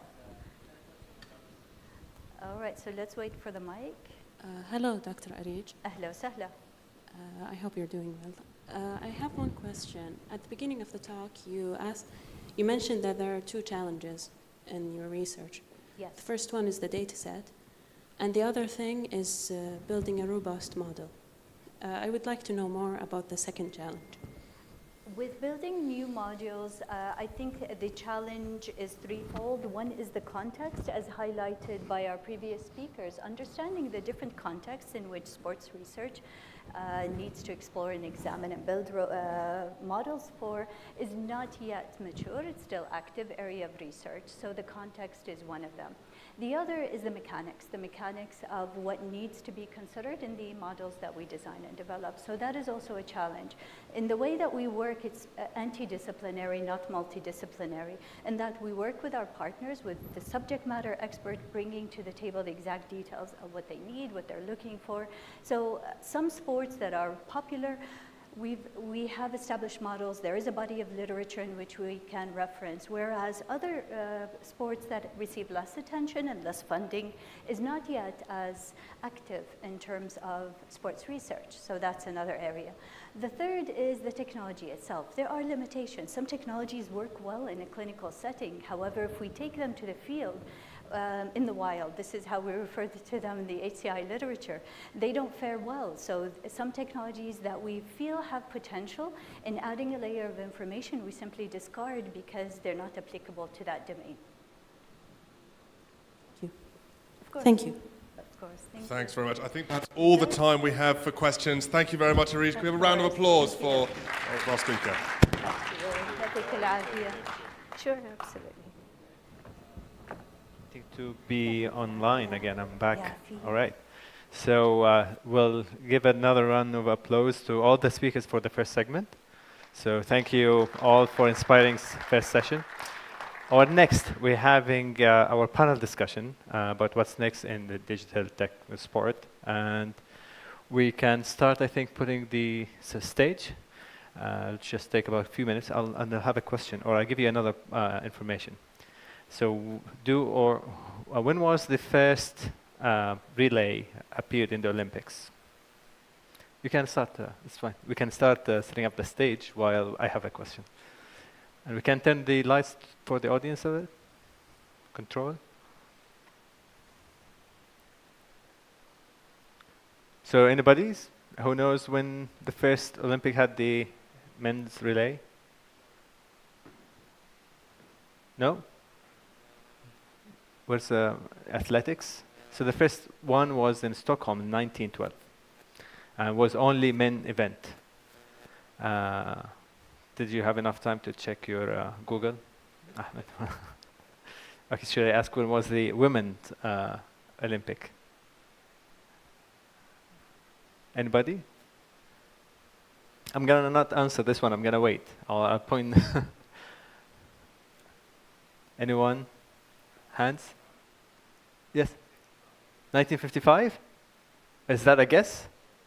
Do we have a second or a what's 19 what? 1900? It's a bit too not close, but another choice, another attempt. It's close enough. It is after the men's event, so definitely. We have Google. I guess I can search. So trust me. Where? Amsterdam, 1928. Yes, it's 1928. That's when they introduced relay for women. And I think we're almost here. You have all our speakers. Should we start introducing them? Okay. So we'll welcome again on our next session for the panel discussion on digital tech and where it is. And we welcome again our stage Ben from Chelsea Football Club, Tom from La Liga Tech, and then Cameron will be our moderator for today. So Cameron, I will hand in today's the baton. Fantastic. Thank you very much. Thank you. Pass me the baton. I'll get my hands on the baton. I will go that way then. That's all right. This is for you, Ben. I believe we've got another one coming up, or you can share the mic between yourselves. Hello, everyone. Thanks again for coming. My name is Karen McDonald, for those of you who may have seen me and wondering who that man is asking questions every now and again. We have had a great start to this afternoon. We've heard some fantastic case studies so far today looking at very specific applications of technology in sport. But what I want to do with this panel session, Ben and Tom, is take a bit of a step back and look at some more broad questions around how we look at tech, how we look at sport, dipping in, of course, to the specifics that you've mentioned. And the way I'd like to start, Ben, is by being a little bit annoying to you. And I know that's a little bit of an uncomfortable way to start, because you have been very careful and very deliberate in the... I'll wait there for... there we go. Excellent. The tech is working. You've been very careful and very deliberate with your wording today, talking about, tech-driven research, tech-led research. I want to ask you, we've heard so much about how there's this increased focus on data to inform recruitment, but about the importance of the subjective data collection. Summoning sort of a bit of a crystal ball, looking into the future, do you see a future where all aspects of talent ID could be determined by data, or do you think there's always going to be that human component, the eye test that so many sports fans think about? Difficult to imagine an immediate future where everything is driven by data. As we touched on briefly earlier, the quality of the data isn't comparable to expert subjective assessment, but also I don't think we are sophisticated enough and trusting enough of data to kind of put all our eggs in that basket at the moment, and I don't think data warrants that. And so do I think it's possible? Potentially. Do I think it will happen? Not unless the robots take over. Not until the robots take over. Well, at that point, maybe we will be fully entitled ID. Tom, I'm going to look at some of the things you've been talking about. It's only recently, in football certainly, that we've been seeing leagues within football establish separate tech entities. Obviously, La Liga Tech, the Bundesliga is another. But what's interesting is La Liga Tech's work, as you mentioned, we've got that great list of clients you brought up during your session, has extended well beyond just La Liga's technology concerns. Could you sort of give us a little bit of an explanation, why La Liga Tech and why at that specific time? Why was it formed when it was? We came into, well, La Liga has a presidency team which is elected to run the competition, and in 2013 the team walked into a fairly dramatic situation of clubs near bankruptcy, terribly run, feeling like there wasn't much future, and a predominance of a couple of clubs monopolizing the revenues that there were. So there was a decision taken to centralize a lot of assets. So economic management and TV rights was one thing, but technology development became our bet for professionalizing and taking the competition forward as one. So from a La Liga team itself, La Liga has 650 people, which is unusual for a global league. That allowed us to offer direct services to clubs, and ultimately we saw that if they were going to maintain they were going to achieve the growth, they were going to remain relevant and viable businesses, they had to update their business models pretty fast. So there was an element of necessity as much as vision that went into the decision. I mean, that makes sense, definitely. I mean, necessity, bringing things about, is definitely an interesting genesis. But clearly, in expanding beyond La Liga, there must have been some degree of success to sort of see what the need was within La Liga, fill that need, and then not stop there, but go beyond. Could you give us an example of any of the early success stories that led to this idea to expand beyond La Liga? Yeah, there was a few. The first, I suppose, it was that, quite honestly, rights holders started to approach us and say, hey, you've done a really good job with this, that, or the other. Let's, can you tell us how? And it was the decision went from there. But also for sponsors of La Liga, fundamentally, we're there to create value for those sponsors, and we saw an opportunity to create some of those campaigns that I mentioned before, using the data that we were collating about clubs and about audiences and that kind of thing. And we sold burgers, we sold pizzas, we sold subscriptions to TV. You know, we ran campaigns based on data that fans are expressing.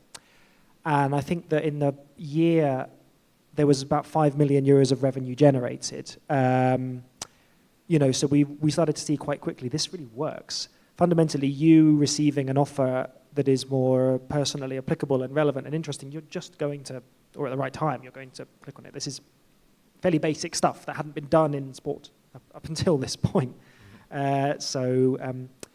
know, that was an eye-opening moment where we realized this is something that can quickly go beyond La Liga itself. Could I ask? Sure. There we go. We're in now. Yeah, so you guys have done a fantastic job kind of, I suppose, expanding the horizons. But there must have been that initial period where, although it needed to happen, getting alignment and buy-in across the league was quite tricky. So what was that process like and how long did it take? This is a process that started in 2013, and I would say that there are the adoption took a good 5 years to achieve cut through. There are certain things that are provided to clubs whether they want it or not. So we have a system. We have cameras installed in every stadium of La Liga, which produces match tracking data. We provide dossiers, 150 pages of information to every club every week, and they can do with it what they want. For example, you know, some clubs like Sevilla fantastically bought into this type of concept, and there are others who are not, who weren't prepared. So that was something that we were able to take that as an investment, as an education process, for a long period of time, working within the clubs as kind of as the pilot. It's education is one of the fundamental parts of technology adoption, right? It's not necessarily about what to do, how to install it, but why it's worth using. Like I say, a lot of football clubs are very small staff base, and it takes a long time. Ben, I want to bring it back to you for a second. You talked in your presentation about Chelsea leading the charge with youth development, and then the EPPP sort of bringing it forwards and changing the game, and how sort of youth scouting and things of that nature happened. Would you say with these new modalities coming in, with new technologies and things like that, that we're on the cusp of another big shift in how football scouting works, or has that shift already happened?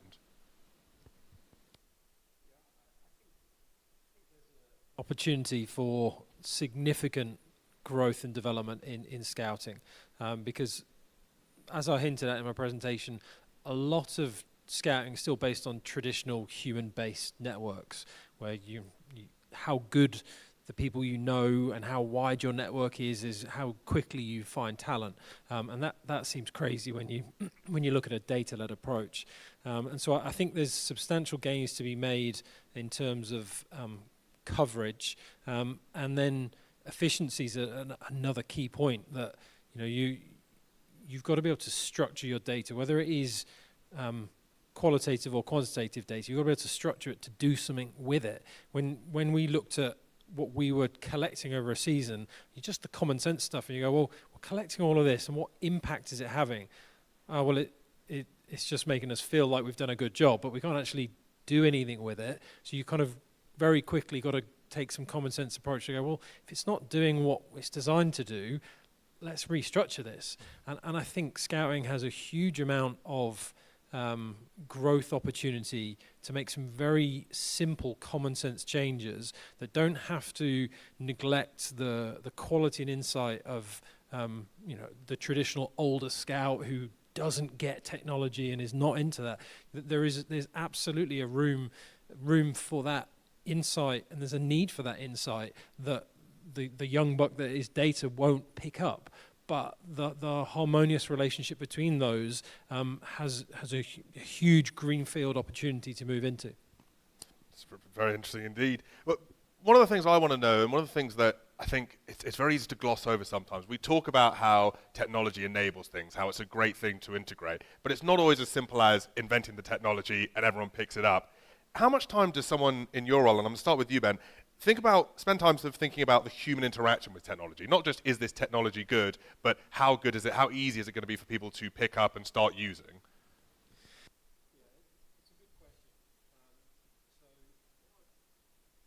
Hello? There we go. It's a good question. I'm struggling with this microphone, clearly. Well, case in point. Okay. I spend a lot of time trying to engage in what I think is cool technology. I'm afforded that luxury by having a job title that kind of asks me to do some of that. However, that's not a lot of people's passion. They're kind of like, technology for a lot of people is cool, and then there's another lot of people who are like, well, does it solve my problem? If it doesn't, it's just another thing, it's another tool. And so I think a huge amount of thought should be given to the spectrum of characteristics in your organization, or of people in general, when you talk about new technologies, and going, okay, well, why are we doing this, and how are people going to engage with it? Because if we're not solving problems, we've kind of got a bit carried away with just how cool something is, and like, oh, this might be fun. But I think most organizations that I've seen that are good at what they do are generally very time poor. Time is by far the most precious commodity. So if you're going to try and take people's time with cool tech, it better do something. It better do something that makes their lives easier or more effective. And if it doesn't, you've not fulfilled your job. Well, it's interesting to hear you say that. Obviously, the difference with you, of course, Tom, is sort of working with, rather than as a single organization, working with multiple different partners. Do you find ever that in this same sort of vein of questioning, you're introducing the same piece of technology to two different organizations, and one takes a very different approach to the other. One is sort of very almost tech-phobic, and the other is sort of very tech-forward? Yeah, you do find that, and across multiple sports, some are more digitally led, some depend on it, and others don't. And for that reason, you have to be pretty obsessed with the UX point. And I completely agree with what Ben just said. It better do something. I'll mention one example that I talked about in the Q&A. Biometrics is a fantastic technology, and it's cool, and I think that most people, if you were given the opportunity, would rather enter the stadium scanning their face, not having to remember a barcode or a ticket or anything like that. In early trials, the line was out of the door at in a time that another gate using traditional tickets would go through in 5 or 10 minutes. So the technology wasn't fulfilling its purpose. And the UX just wasn't right. There was failings. We saw that in the Champions League final, technology just failings, and then things go out of the window. So we employ UX experts, and we're fairly obsessed with that. And one of my big roles is to relay to the technology teams and to the C-level what it is that fans are actually consuming that is getting the stuff, getting them from A to B faster, and how we can provide an experience around that. Now, I'd be remiss if we sat here and we talked about tech and the future of tech without mentioning the M word. Of course, Dr. Arif mentioned it in her presentation. It's the big buzzword in tech at the moment. Of course, I'm talking about metaverse. Is this something that you anticipate being integrated into your work over the coming years? And what might that look like? I'll start with you, Tom. Yes, we will be there. We are entering the metaverse from the model being put it into La Liga, try it with La Liga, integrate it, test it, prove it, and then we can maybe look at commercializing later on. So we've partnered with a Korean company called TVM, who are putting La Liga currently into the Triverse, which is the blockchain-based metaverse that they are creating. I would imagine, again, thinking about what would actually drive value to the consumer and drive value to the end user rather than just being a gimmick. I imagine that will turn into club-specific viewing spaces for matches. There might be alternatives to season tickets that are based in the metaverse. I'm sure that will be purchase models incorporated, fan stores and the consumption of content. I think that's realistically how it's going to look. It follows a logic that we've been following in our technology development, which is that fans need to have a smooth experience wherever they go, and I think metaverse is going to explode that. We talk about single sign-on right now, and I think metaverse is just that's going to take it to the next level where you don't have to have any credentials, any sort of passwords or things to concern yourself with. It's you and your identity is what gets you from one place to the next, and hopefully keeps your credentials maintained across. And that will be something that that will create real results. If you're remembered, if you are appreciated, and if you're receiving that value from the brands that you're seeking. And Ben, yourself, how do you see the metaverse being integrated, if at all? The metaverse is nuts, isn't it? I've only probably been a recent, not necessarily convert, but taking the time to really try and explore what the metaverse is, because the metaverse isn't anywhere close to a performance-enhancing place for players. Certainly not at the moment. But what you can say is it's a huge unknown. And so I can't imagine a situation now where there's player development work going on in the metaverse. But everything moves so quickly that in 5 years' time, we could be sat here thinking, oh, wow, this is the next way of looking at historical tactical matches and doing like loads of really cool things that I just can't quite connect yet in my head. I don't think the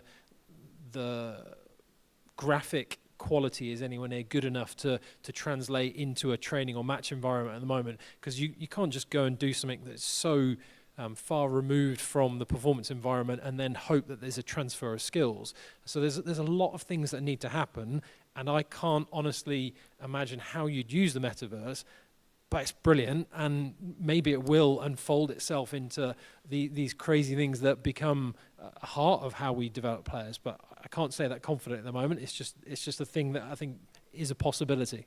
Well, we'll have to wait and see for the time being. We've heard a lot about all the best ways, the best practices about introducing new technologies, courtesy of your two presentations and, of course, Dr. Regis as well. What are the big pitfalls, though? What are the big mistakes that organisations make when they introduce new technologies? And how, what are the signs to look out for? Ben, taking it back to you to start. Yeah, so I think, certainly from my experience of new technologies, it's when you forget about people. The change is driven by human beings. And if you forget about the needs of people when you're trying to implement technology or make changes, that's when it all kind of falls foul. You kind of almost fall in love with the solution you're trying to do. When you just need to take it down to some very basic levels about what are people trying to do, what do they need, and how do you then help them understand that this change that they're going to go through, because change is a pain, everyone is somewhat against change just naturally, but why is this change in their long-term benefit, and how is spending the time to engage with this technology, this process, whatever it is, how is this in their interests? Because I find, and this isn't meant to be critical anyway, but I find coaches to be really selfish. And unless you are delivering something that helps them, they're not really interested. And so when I'm looking at technology or anything like that, I'm going, okay, how can I help them understand what's in it for them? If I can't do that, I need to either evaluate whether they're doing the right thing or work harder on my communication process here. Because if I can put it simply, then I've never met a coach who's trying to be the best they can be, who won't do something that is in their own interest. They only resist against it when they're like, I just can't see it. Like, they might not be able to vocalize it, but they are thinking, this doesn't feel like a very good use of my time. Yeah. And Tom, to you, what are some of the big mistakes you've experienced, perhaps in addition to that, or indeed on the same lines? It's such a good point that that Ben makes, and specifically with coaches. I'm sure that they're only there for a short space of time. In Chelsea's case, maybe 18 months. So having a strategy. Having a strategy behind a technology implementation is one of the biggest things that we see as a pitfall. How is this going to help my organization do something different over the long term? How is this going to set up my academy for long-term success? How is it going to internationalize me, etc.? So having a strategy. Otherwise, you're just saying, we want NFTs. Why do you want NFTs? Because they're cool, because other people are talking about NFTs. Okay, but why? And then the other big mistake is that technology exists to do its job and is not then incorporated. It's not that hard. My technology team assures me that through API calls and these types of things, any technology from any platform, running on any type of programming can be incorporated into one place. So there really is no excuse for it not being put into a holistic solution. Ultimately, we need to take care of technology over the long term. It's like any other investment in other machine in a car. If you don't give it good long-term maintenance and see to the constituent parts over a period of time, it will waste away. It will depreciate in value, and it will soon be worth nothing, and you'll be walking. Something we definitely don't want to be doing anytime soon. Thank you very much, Tom. Thank you very much, Ben. Thank you so much for your time and for joining this panel. How about another hand for our great speakers?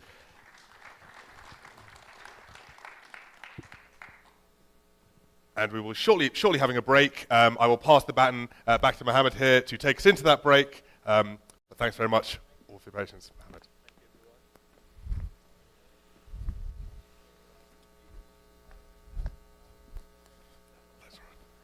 Cheers.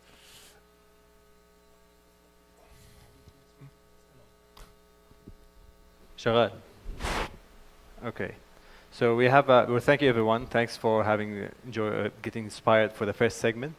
We're having a break now, so please take some break, coffee, popcorn, acai bowl if you like, and I think there are some sandwiches as well. Let's have refreshments, and then we'll be back in 15 to 20 minutes, and it'll be 15 minutes from now. So thank you. We're waiting for Alex on gamification. Thank you.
Check 1 2, check 1 2. Yep, that's working.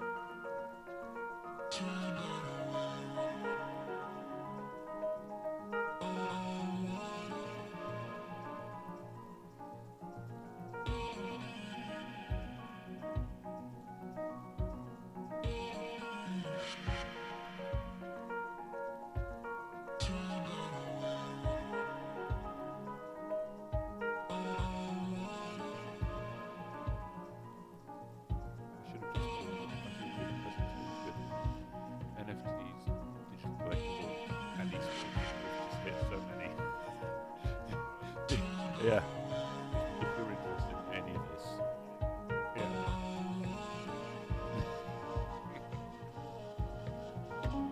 Just buzzwords.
Alex, you ready? Great. Okay, Mike. Okay, Mike.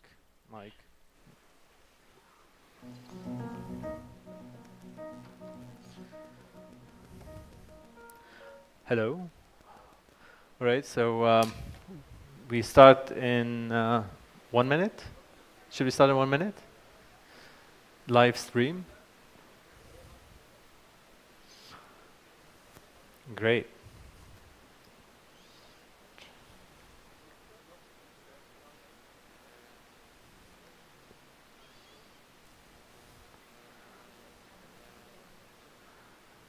Okay.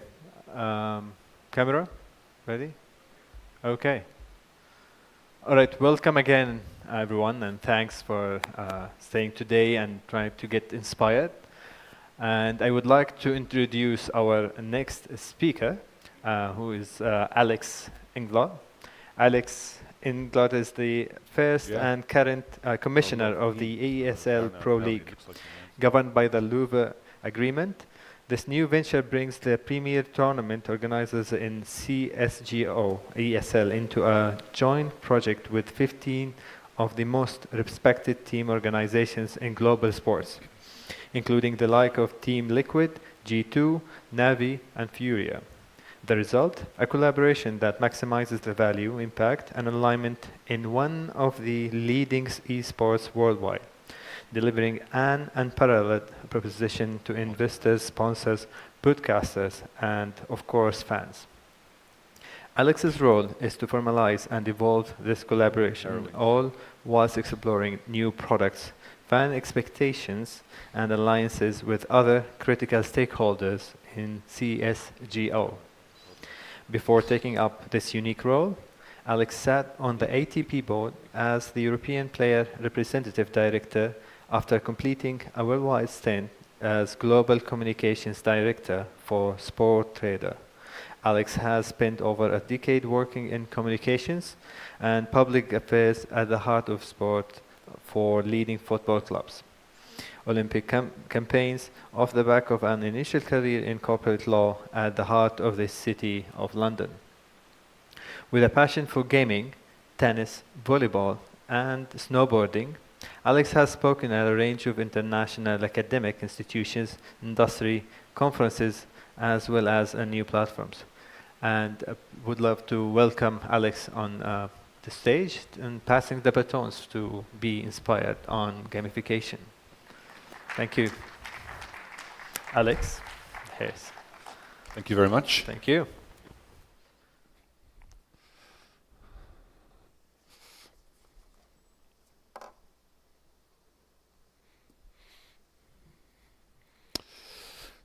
So, thank you very much for the invitation to the Mad Academy. It's an honor to be here.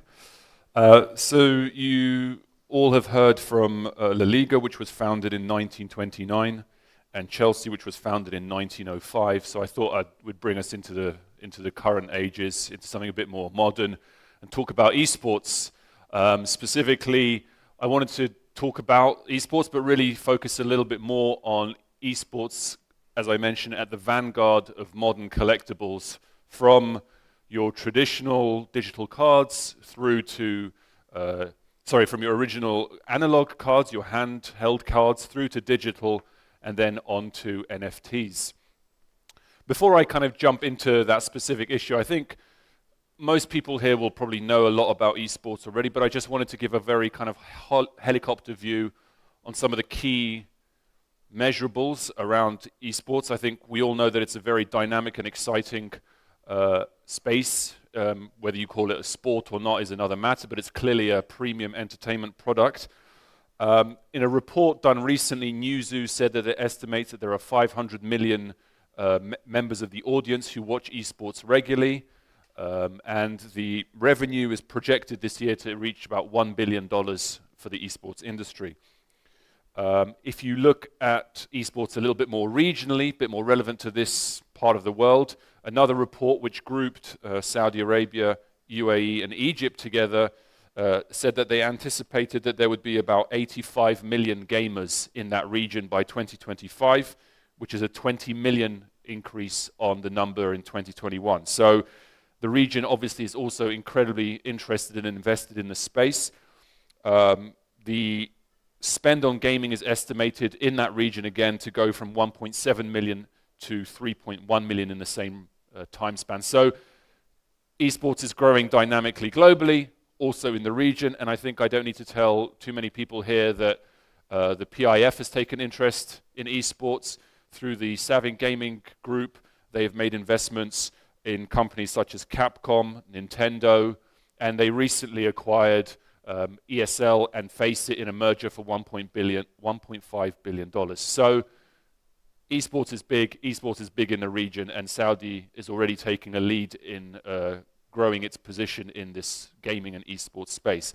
But let's focus on the trading card a little bit. So let's start off with a tiny little bit of history and how we got here. Here are some of the original baseball pictures. So how did it start? Basically, it started in 1860s with baseball cards, which were really only put in candy and tobacco packs to stiffen the pack up, to make sure that it didn't fold and crumble. And it wasn't really until 1952 that a company came up called Topps, who decided that this was actually quite a unique product in of itself and wanted to use it as an opportunity to share information and statistics about the players. And it really actually became a collectible in the 1980s when actually people realized that the old cards, which had been destroyed quite a lot or been lost quite a lot, were actually very scarce and were in demand. So actually in the 80s you had a huge run on collecting cards, which actually made the 1980s and 1990s cards incredibly invaluable, but actually it was a reflection of the fact that they had become valuable because of the loss of the old ones.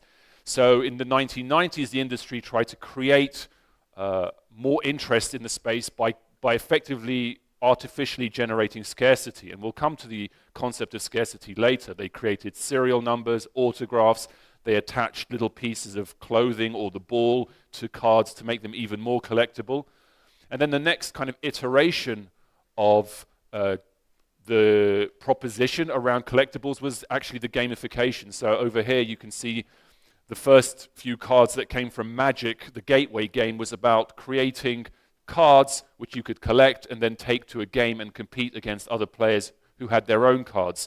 Pokemon had obviously a very big impact as well in 1996 when it was introduced in Japan. So this is where it really all began. So this is where it kind of evolved. I put up Eric Gerrits from the 1990 football sticker collection for the FIFA World Cup, mainly because I think I had about 60 stickers of Eric Gerrits when I was collecting the 1990s. I don't know what algorithms were used by Panini to come up with this, but that you would always get incredibly random players coming up 100 times in your packs. Doesn't matter. Like maybe Eric wasn't very popular in Belgium, and maybe an English player was, but I had a lot of Eric Gerrits. But then you had this strange issue where they decided that some teams only needed 2 players. It kind of made me feel like Costa Rica got shortchanged there and were clearly not to be taken seriously, which I don't think is good for geopolitics and football generally. But this evolved into so those were the old analog stickers which you would open and put into your sticker album. This evolved in 2010 originally, but really evolved in 2018 when Russia Football World Cup, FIFA launched a digital app that allowed you to collect digital stickers, which for me was crazy because I was brought up in this generation, but the new generation were quite happy to collect stickers in an app. And actually, I've got a quote from Panini in 2018 where they said, the fact of the matter is that as great as digital apps are, and they complement what we do, and while certain people love collecting things and playing on the phone, you can never take away the enjoyment of touching the pack, ripping open the packet for real, and just revealing what's inside, which I think is a beautiful statement of a very historical, traditional view, but obviously doesn't really affect us going forward. Actually, when they launched in Russia, there were 193 million stickers acquired in the first 3 weeks of the launch, and 2 million users downloaded the app in the first 3 weeks. So as much as our friend Mark Warsop from Panini thought that the old version was really the leader, it turned out not to necessarily be the case. So what about esports? Well, look, esports is where digital comes first, and I think that's why they are much more interested in the collectible as a digital space. You've got esports growing tremendously, with CSGO sold 40 million copies by 2018. You've got these fantastic arenas. This is Katowice in Poland, which hosts one of the biggest CSGO events on an annual basis in February, packed to the rafters. You've got, I think, the major for last year in CSGO, which is effectively like a Grand Slam, had 71 million hours watched worldwide for that tournament. So esports was growing. Esports is a digital-first environment. You had, and the evolution here was these weapons. So when you play the game, you carry a weapon, and you could personalize. Either you could personalize the weapons through acquiring these stickers and putting them on your weapon, or you could even acquire bespoke, decorated, and colored weapons. So the concept of buying an item that has no physical manifestation, just so that you can have it in a digital environment, was really bread and butter for esports. And so when the opportunity came for digital sports to be launched with Epix, it became a digital-first product. And so here you have an example, again, on an app, on a tablet, of the collectibles.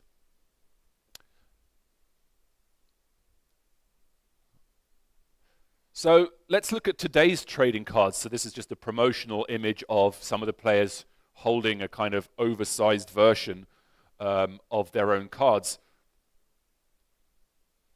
This clicker's not enjoying what I'm doing. Okay, here we go. So look, I think that the point I want to underline here is how what originally started as a simple card with a simple bit of information has now grown into a huge vehicle for a huge amount of engagement. So now, when you look at the CSGO Epix collectible, you've got a huge amount of features. You've got the library, obviously, where you collect your cards, which seems like the most obvious, but they gamified it. They created a game where you could effectively create your own roster with the players that you have and compete against the rosters of other users and collectors, and they created a huge game. So Epix told us that 11.5 million games have been played off the back of rosters that have been created through the card.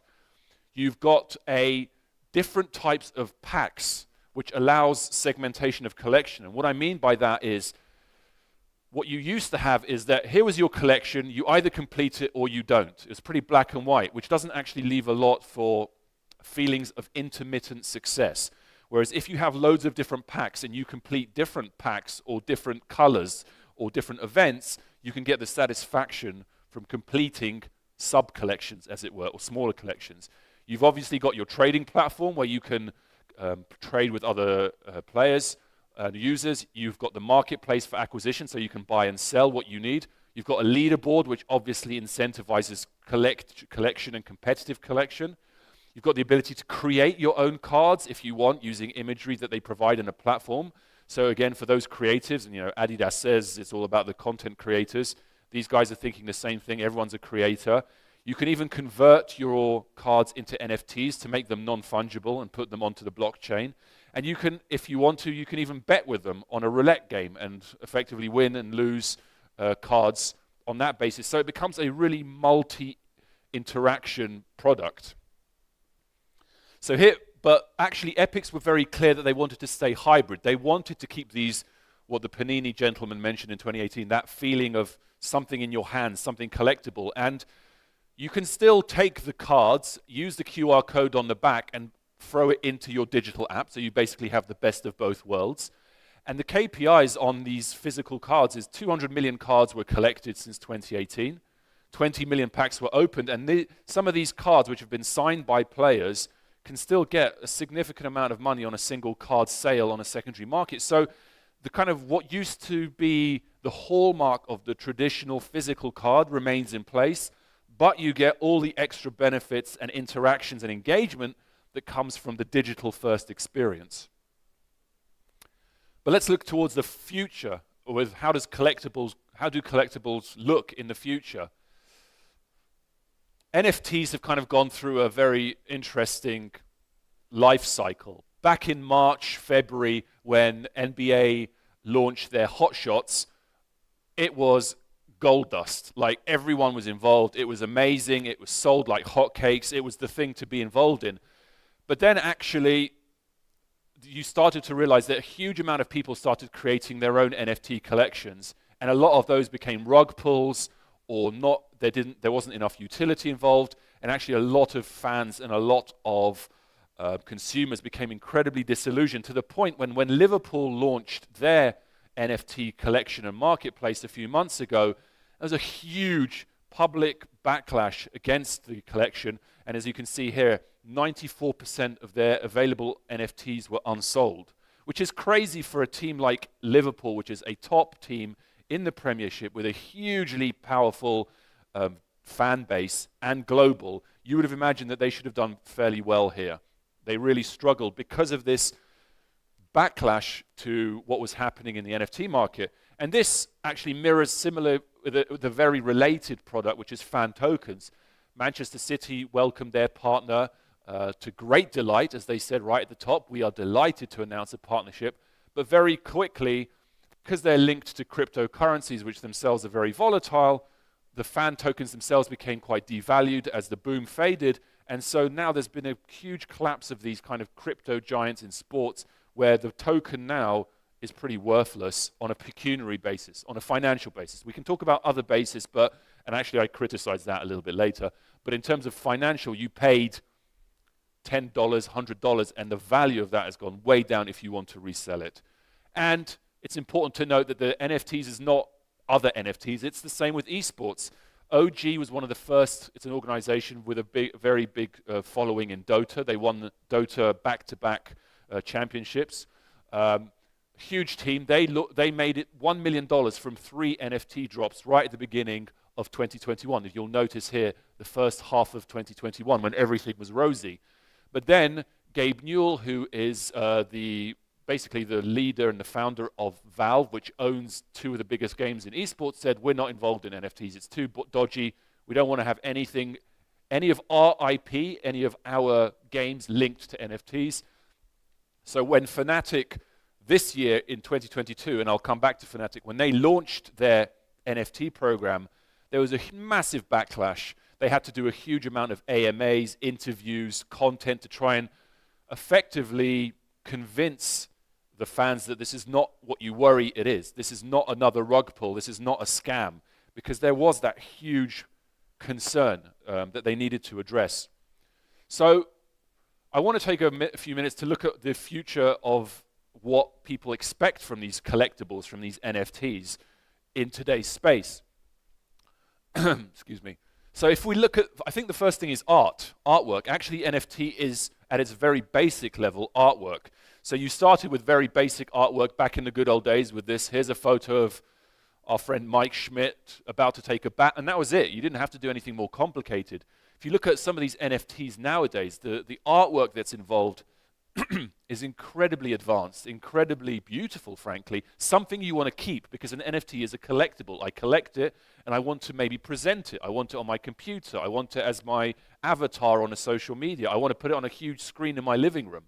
So it's got to really be a serious collectible, and so collaborations with good artists is probably going to be critical. And this was the OG, one of their NFTs, and you can't see it because it's not dynamic here, but it actually was moving at the time. So it was a really dynamic, beautiful piece of digital art. Here is the extra content. So you can't just rely on an image. You now need to have content, extra content. So here is an NBA Top Shot. You've got the image, but then you've got the video content, you've got the context. It used to be that it was just an image. Now, an image is simply not enough. So you either need content from the play or the player to make it really come to life.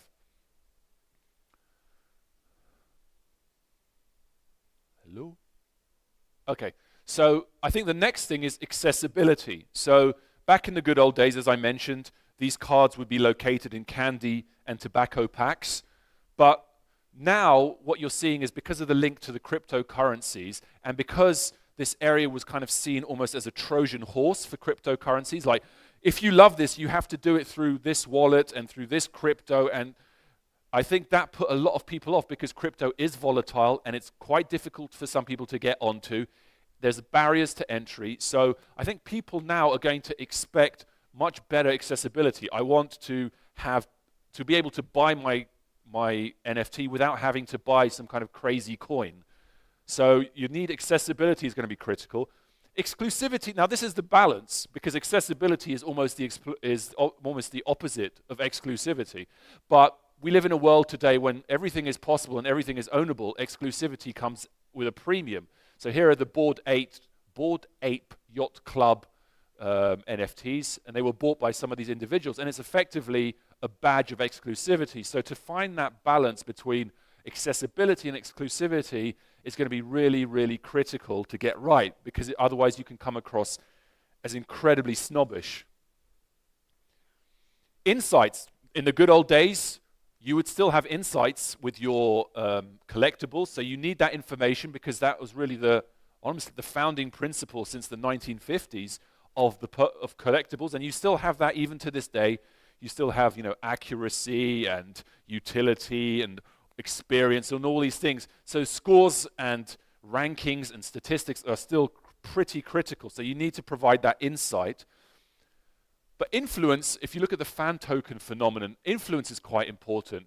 When Socios launched their fan tokens, this was the quote on their website: "These fan tokens empower token holders by giving them the ability to directly influence changes in their favorite team."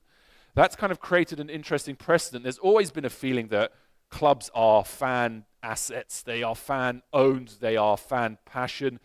Although that's not often reflected. I know Green Bay Packers and Barcelona are exception, but mostly obviously clubs are not owned by the fans.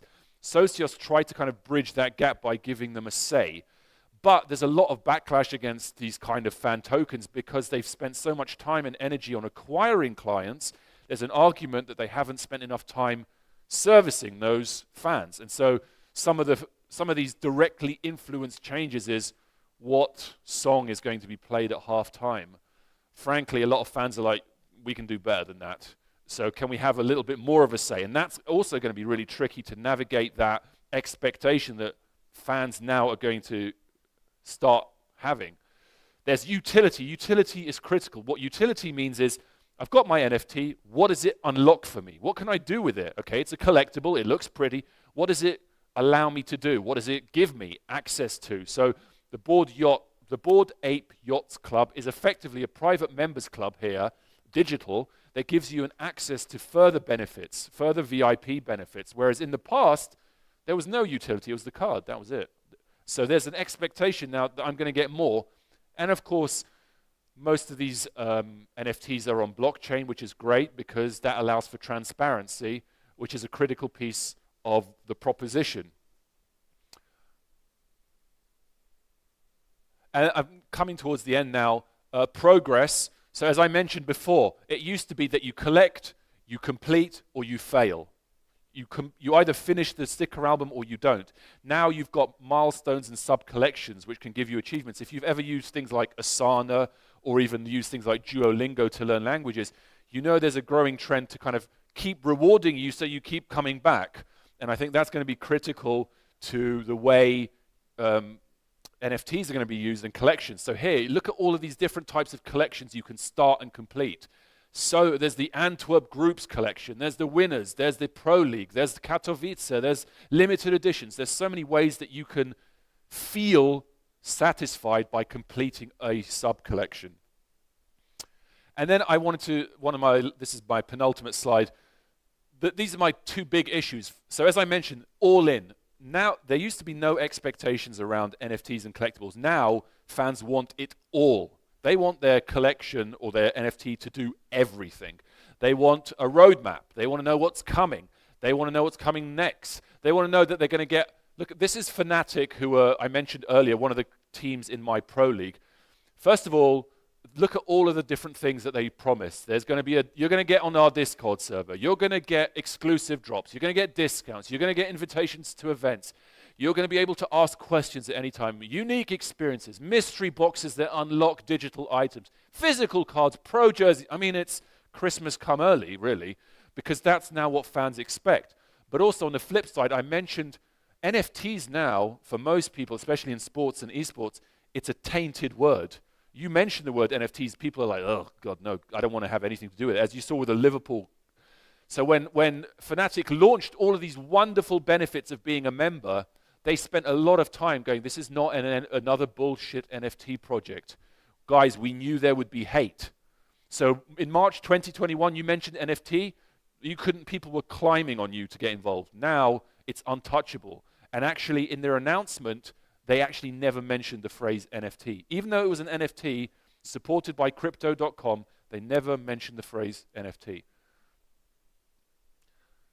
So, final thoughts. This is Jerry Springer. He always had final thoughts at the end of his show. So here's my final thought.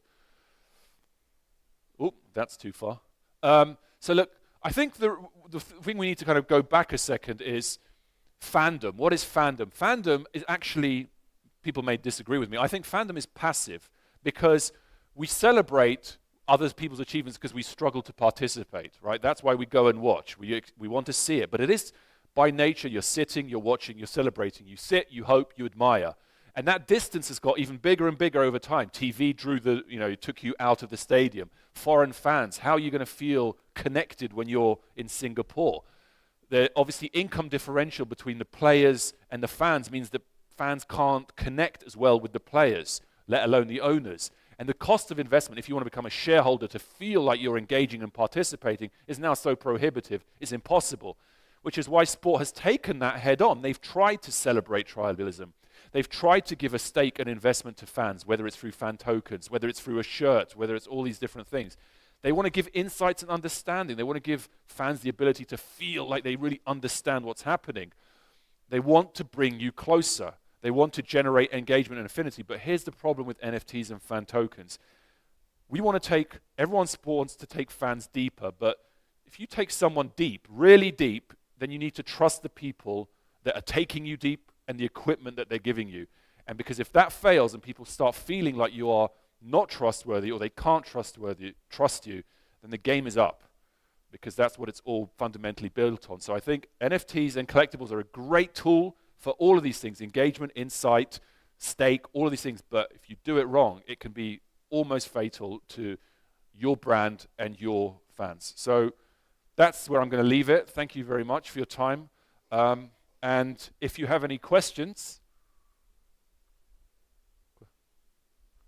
fire away. I don't know. Thanks very much, Alex, for that. I've got a question to kick us off. You've talked a lot there about digital collectibles and how they go hand in hand with gaming. You've talked about NFTs and digital assets and how they have to have utility to be useful.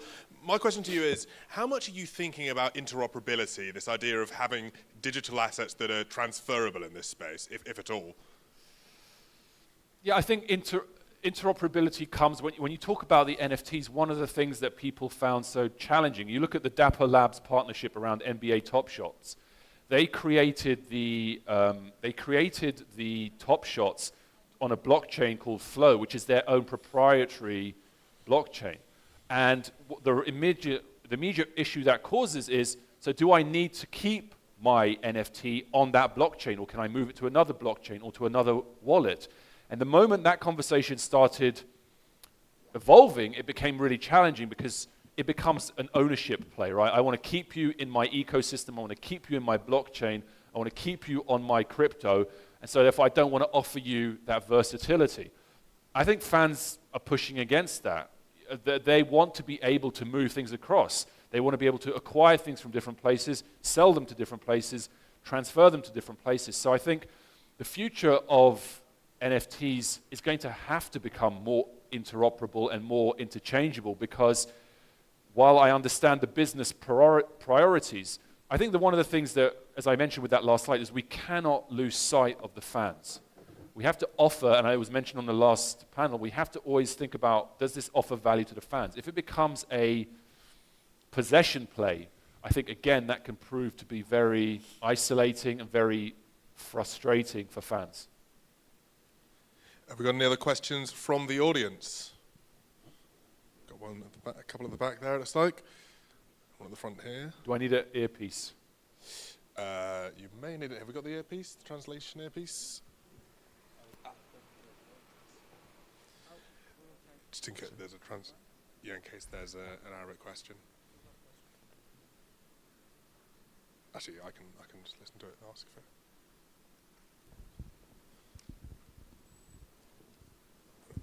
Hello, Alex. I just have a simple question. Can you give us an idea of where in the world are these collectibles most popular? West, East, Middle East? Which platform? So you mean the NFTs? Yes, or the yes, them. I think they've really started in America. Yes. You've got NBA Top Shots, which was kind of the founding kind of product in the sports NFT space. You've got Sorare, which is a European NFT provider. They've linked it to fantasy games. And then you've got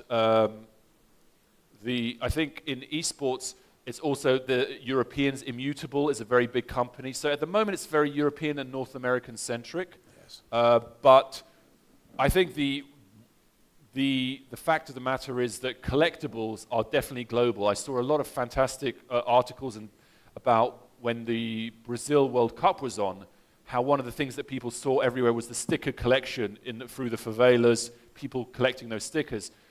So I think the desire to collect is definitely there. The price point may become an issue, but I think what a lot of NFT providers, especially in sport, are trying to do is create, as I mentioned with the terms of the different tiers of collections, you can go for the exclusive ones, for exclusivity, for maybe the huge amount of utility that it offers, but I think you're going to see an increasing amount of, shall we call it, entry-level NFTs, because ultimately what NFT providers want to do is to get you comfortable with the concept before they upsell you. So there will be entry level, which may make NFTs more accessible around other parts of the world. Thank you very much. If you have Anybody a else? question just behind you there. Oh, sorry, at the back. I can ask? Yep. Hi, Alex. Thank you for a great presentation. So I have a question because you talked about the early stages with the baseball cards, and then I was thinking about maybe the gaming, the 2K, FIFA, Ultimate Team kind of style cards, and then how that evolved to NFTs, and then you have the fan tokens, all that fan engagement stuff. How do you see a way that it can develop to player token, you can say, or how can it help players in a way and not for only fans? Yeah, it's a great point. There's a company called Fanatics, not the company that I showed you, which is Fanatic without the first A. There's a company called Fanatics, which is an American company which started as a merchandise supplier to a lot of sports, incredibly successful, and they just invested billions. They bought Topps, which was one of the original collectible companies, for over 10 billion, and they launched an NFT product worth over 1.5 billion, and they just hired a new kind of VP for that section. It's a long story, but the point I'm trying to make is this individual who is now heading up that part of the business comes from a background where he deals with celebrities. Because I think what you're seeing, exactly to your point, is fans are getting more and more intrigued and interested in the athlete, more than they ever used to. And I think so the desire to create tokens or NFTs or access or content or engagement is all starting to really develop in the individual player space. You can have huge conversations. I mean, in ATP, when I was at tennis, we were having huge conversations about the fact that the social media following of Roger Federer or Rafa Nadal is tens, if not hundreds of times bigger than the following of the ATP or any tournament. And so individuals are the future. They're not necessarily going to rub out teams or leagues or federations, but they're growing to such an extent, and it's so much easier because you're effectively only dealing with one person. It's easier to get the rights, it's easier to get the access, and so I think you're probably right. I wouldn't be surprised if the future of NFTs and tokens as well as doing everything that we've spoken about, is to start pursuing further into individuals, having the ability to engage with individuals. We're already seeing that on Twitch. We're already seeing that with the content series that they create. But I would imagine player tokens with specific rights as to what the players will agree to or won't agree to do. I could definitely see that happening. I think, yeah, what time for one more question? Yeah, thank you so much for the presentation. I have a question. What are the struggles of NFTs and e-card sports, and how to navigate if it's a scam or not? Yes, that's my question. Yeah, it's really difficult to see a scam. I mean, NFTs is a market that's barely a year and a half old. So in theory, everyone is new. People sometimes say, I've heard this conversation, all we need to do is hire an NFT expert. I'm like, where are you going to find him or her? They didn't exist a year and a half ago, so who's the expert? The person with 18 months experience?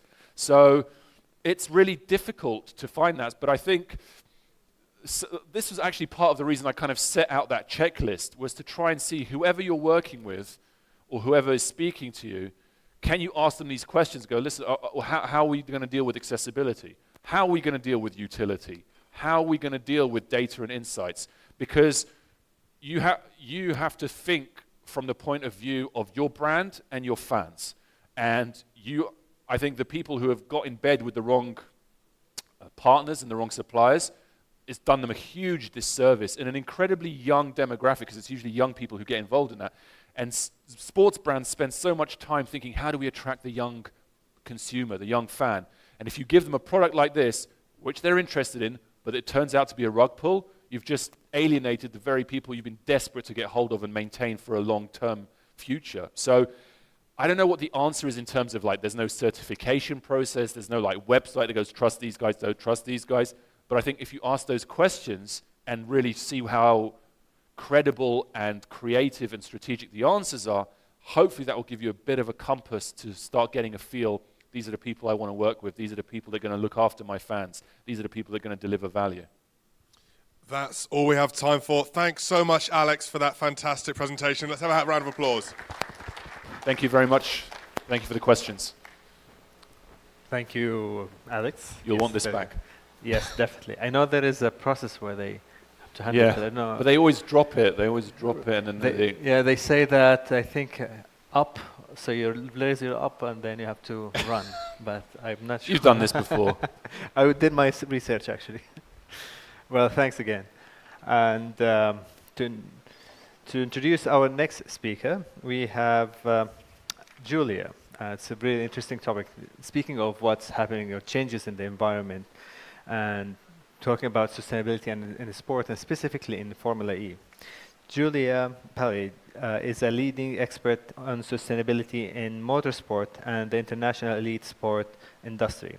As sustainability director at the world's first all-electric motor racing series, Formula E, Julia certified the ABA FIFA Formula E World Championship net zero carbon since inception, the first sport in the world to achieve the standard while developing and implementing the sustainability strategy at Formula E.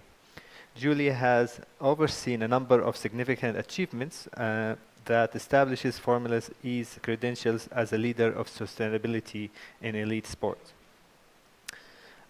And Julia is also a sustainability advisor for Extreme E, all-electric SUV series, bringing electric racing to some of the most remote corners of the planet to highlight the climate change challenges faced by different ecosystems.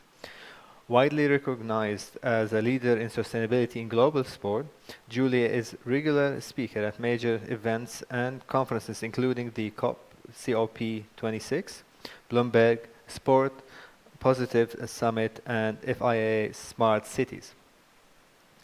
Her industry roles include Presidents of Sports and Sustainability Internationals, SAND-SI, an international association of sustainability experts, working to broadening and homogenizing the international sport and sustainability movement. Before joining Formula E and defining the sustainability strategy, Julia was sustainability executive at Michelin Motorsport. Her primary area of research has focused on business and sustainability, change management, and project management, especially in motorsport. So without further ado, I would love to welcome Julia on the stage and pass the baton. Julia. There you go. Thank you very much. Thanks. Hi, everyone. Thank you very much for having me here. It's a pleasure and an honor to be here and to be talking to you about sustainability in sports, and with obviously a specific case study, which is motorsport. Before starting, I have a question for you. I'd like to know, and I hope I will see well, who has been to the Diriyah Ypres in the past in the room? Okay, I can see a few hands up. Okay, so good news, we have a good opportunity to get more of you at the race next season in January, probably, to come and see what Formula E and electric racing is.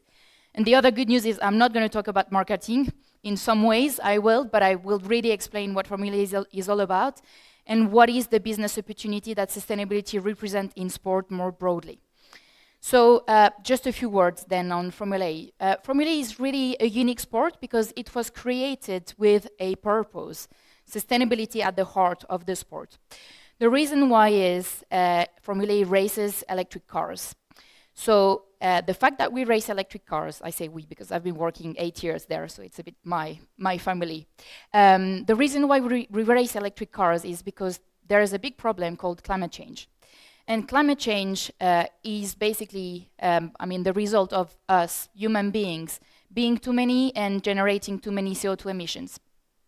One of the ways on an individual level that we have is to change the way we use mobility, to change the way we drive, to basically change the cars that we drive, and to drive electric, because electric cars, they have a much less lower level of CO2 emissions. They are zero tailpipe. So 10 years ago, our founder, Alejandro Agag, created the Formula E Motorsport series, all-electric racing cars, racing in the heart of cities to showcase that actually this was a solution for you and I to switch to a more sustainable way to use mobility. Hence why I was appointed at the time to develop a sustainability strategy, because Alejandro had understood that it was also a very good business opportunity.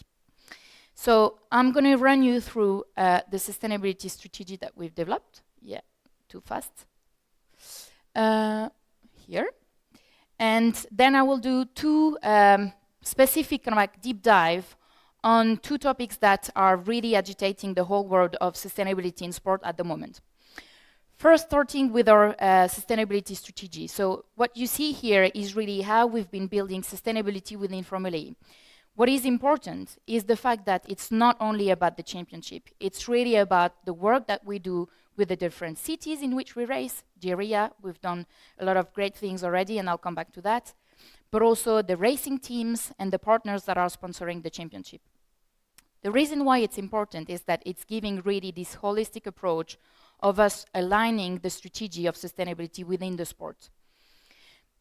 What is also very important is that we work with a lot of different entities and I would say charities all around the world. We have multiple relationship and partnership with United Nations, which is very important because it's giving a lot of credibility and authenticity to our sustainability approach.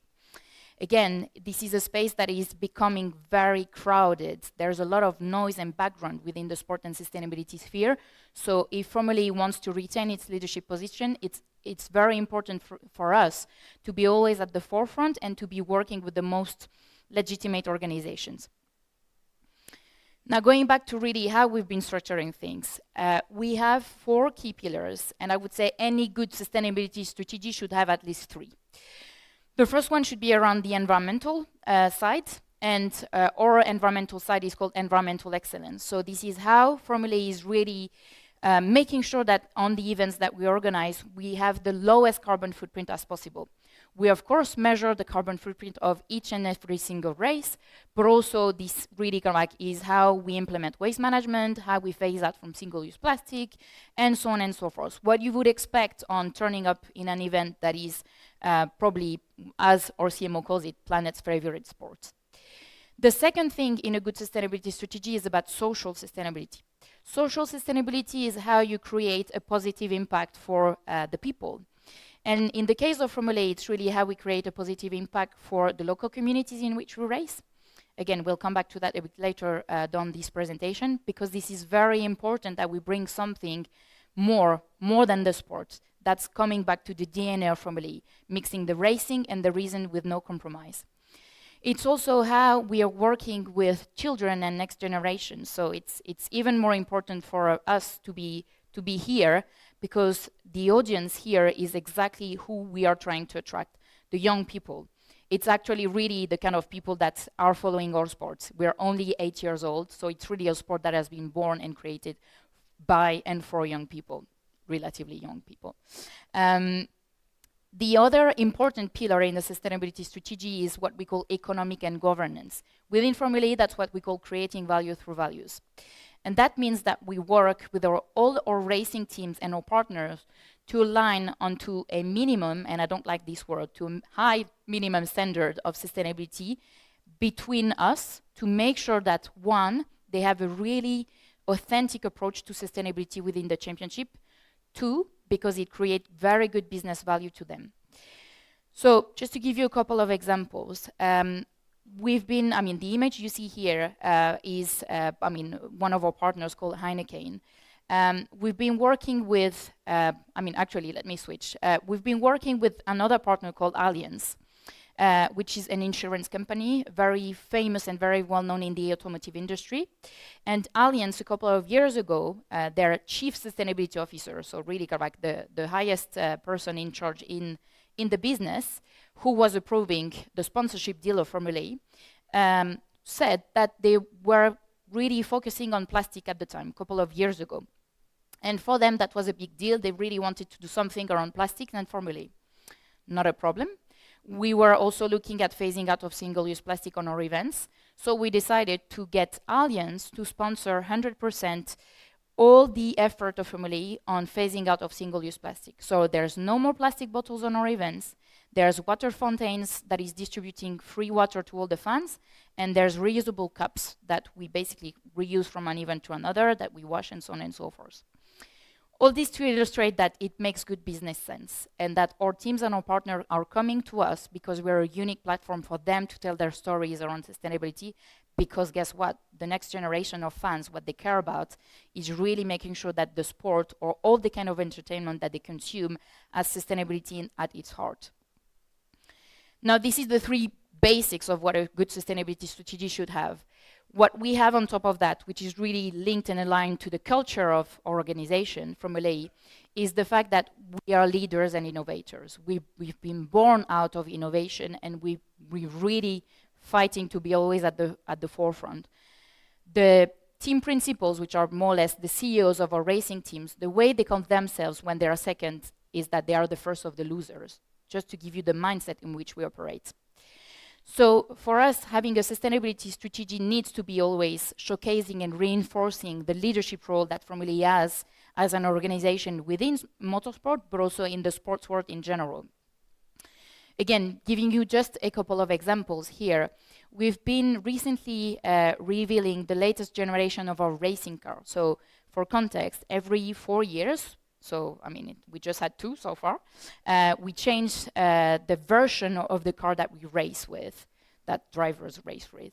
And this new car is always faster, more powerful, and so on and so forth. For the first time in history with our international federation, this car has been conceived with sustainability KPIs.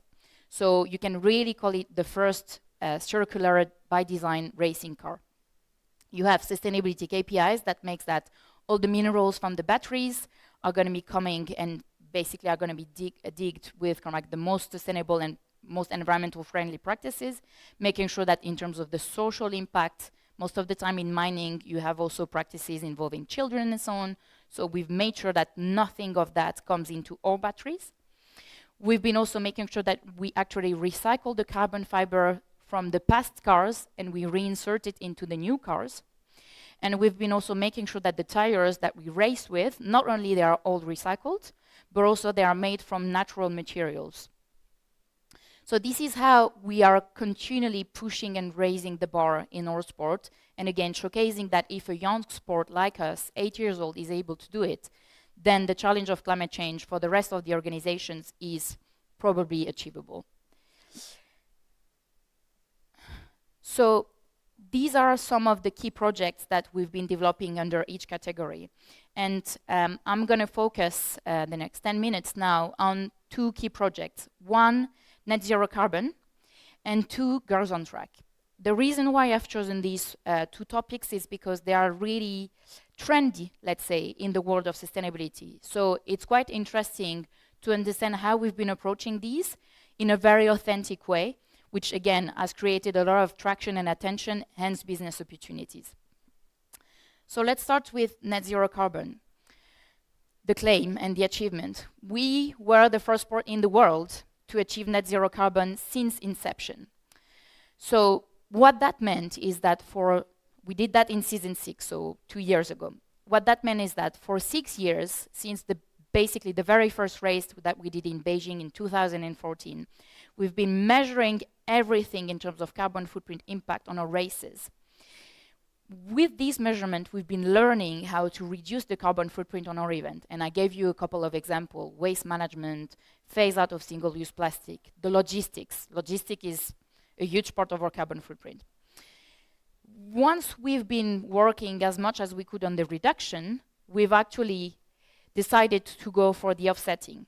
Now, carbon offsetting is also a bit of a blurred and kind of like a bit of a weird market, probably as NFTs would be in the tech side.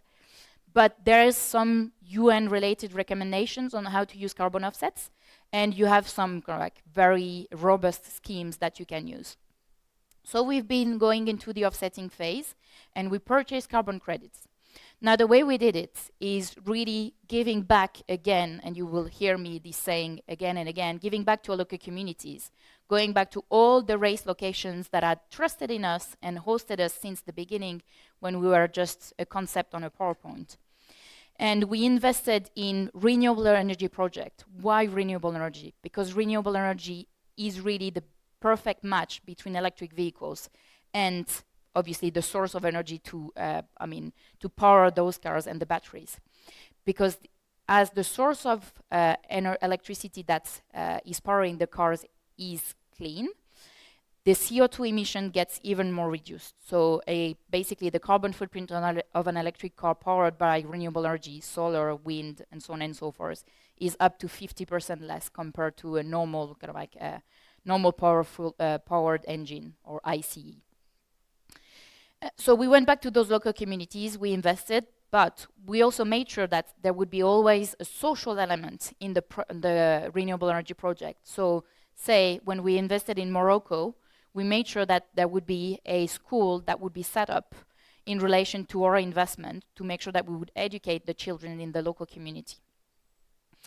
So that's how we did it, but we didn't stop there, because 1 year after we became again the first sport in the world, leadership and innovation, to align onto science-based targets. Science-based targets is the latest United Nations recommendation in terms of the CO2 emission that all the world entities should basically emit, or they should reduce by, which basically in a nutshell means that by 2030, everyone on Earth should reduce and cut their emission by half. So this is what we've been pledging to do. Every year we have to report on our progress, and I'm proud to say that we are on target, which is extremely difficult because this is a fast-growing sport, probably one of the most, arguably one of the fastest-growing sports in the world that travels around the world, and that's difficult to do that while the footprint of logistics is increasing. That's a good segue, because I actually wanted to show you the scope of the challenge in terms of the CO2 emission and the carbon footprint reduction. More than 75% of our carbon footprint is actually related to the logistics, because we are literally traveling circus around the world. We race everywhere, from New York till Seoul, going through Monaco, here in Saudi Arabia, then back, all around the world. And that's what is the beauty of Formula E, but also the biggest challenge. Again, one other opportunity that we had was to work with our logistics partner, DHL, and to work with them on a roadmap to progressively reduce our CO2 emissions. We've been using different modes, stopping to use constantly plane and using different sets on boats, using trucks. We've been using biofuel on our trucks and our boats. And now we're looking at something that is new that is called sustainable aviation fuel, which is again the equivalent of biofuel for planes. Really cutting edge technologies, very, very little availability in the world. But because DHL is believing in this mission, because they want to be seen as sustainability leaders in their field, we're able to do that. Now, transitioning to, if it wants to, yeah. Transitioning to the other angle that I wanted to give you and deep dive on, which is the social sustainability aspect. Girls on track. So, fact is that motorsport is quite a not very diverse environment. Very male-dominated, very rich-dominated, and middle-aged. So the reality is that women's sport is one of the most interesting opportunity and fast-growing trends in the business of sports. So if you want to attract more women watching the sport, then you need to give them also more role models or to showcase better that there are women in this environment. And Girls on Track is really the result of this approach and this thinking. Don't get me wrong, it's the right thing to do, but it's also something that makes sense from a business perspective. So Girls on Track is what? A day before the race where we bring a group of girls. This is actually a group of girls, that we had in Diriyah a couple of seasons ago. And those girls, they get to experience a day basically within the life of someone working in motorsport. So they get to do a series of workshops on engineering, mechanics, journalism, logistics, and so on and so forth. And they get really to understand the kind of careers they can have. It's really a promotion of technical topics, what we call STEM. But they also get to drive, because the reality is that we have no female drivers, and the reality is that there's no female drivers because it's still not a very popular sport among females. Once the girls drive the electric cars, they get out and they say it was the best time of their life, consistently across the world. So it means there's a real passion, there's a real appetite for girls to be more engaged and maybe to become racing drivers. Again, the business angle of that is we have our main sponsors that are actually sponsoring now this program because they all have an important target themselves as companies on gender equality. It's actually very important to them to be involved in the championship and to proactively support these kind of initiatives. So we've got ABB, we've got Hankook, the new tire manufacturer that we will get through the new generation of our car, and we've got Julius Baer, which is a private investment bank, which again shows how much sustainability is an amazing business opportunity beyond being the right thing to do. And with that, I think we can open up for questions. Thank you very much.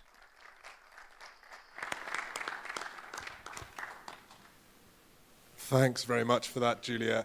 Just a quick question out of interest. Do you see Formula E as having sort of almost taken on a responsibility beyond the sports industry in some of the initiatives that it's doing, and sort of, you know, taking on not only environmental sustainability, obviously, but also this social sustainability project? Absolutely, it's in the ethos of the championship. So, can you hear me? Yeah, it's in the ethos of the championship. It's really about the leadership that we are. We are showcasing ourselves. So it's really how we practice what we preach, having our house in order, making sure that as a business we're really at the cutting edge of what we do and what we deliver to inspire others to do it. And by others, it's other sports, but also it's our fans. And what is very interesting in our research is that we see our fans get more and more interested by sustainability when they get exposed to our racing content and product, but also they get influenced to live a more sustainable lifestyle as they watch our product. Fantastic. Using the platform to not only improve the world yourself, but help others affect change as well. Fantastic. Opening it up to the crowd. Have we got any questions? We've got one just back there. And another one up here. Yeah, how are you? I have a very quick question. Do you think, in your opinion, this is going to replace Formula One, I would say, one day or not? And in other words, maybe to replace the fuel Formula engines or cars? Thank you. Good question. I was expecting it. So two things. Formula E and Formula One are owned by the same shareholder. They've been very smart. The reality is Formula One, take a step back. Motorsport is built on two components, the technology and the marketing element. The technology is that you've got car manufacturers and brands, Mercedes and so on and so forth, that invest in motorsport because they want to develop the technology that will go into their cars, the cars that you and I will drive tomorrow. And the other rationale is the marketing platform, because motorsport is probably one of the most popular sports in the world. So you've got millions and millions of people following. So if you look at that from Formula One and Formula E perspective, the problem of Formula One is that there won't be any more non-electric vehicles on the streets in the next 10 years. So their technological relevance is going to come to an end very quickly. Hence why, I'm sure you've seen probably kind of like in the press and in the media, hence why people are starting to talk about a merge in between the two. Because Formula E is owning the IP for electric racing, so the kind of things that they would be, Formula One would be interested for the next 25 years. So they are stuck. So it's not unlikely that they would be merging, because they've got the marketing platform, but we've got the technology. Future will tell us. I think we had another question down to the front, maybe? Yeah, it's over there. Hello, Julia. How effective was your effort to spread your message of a sustainable future around the world?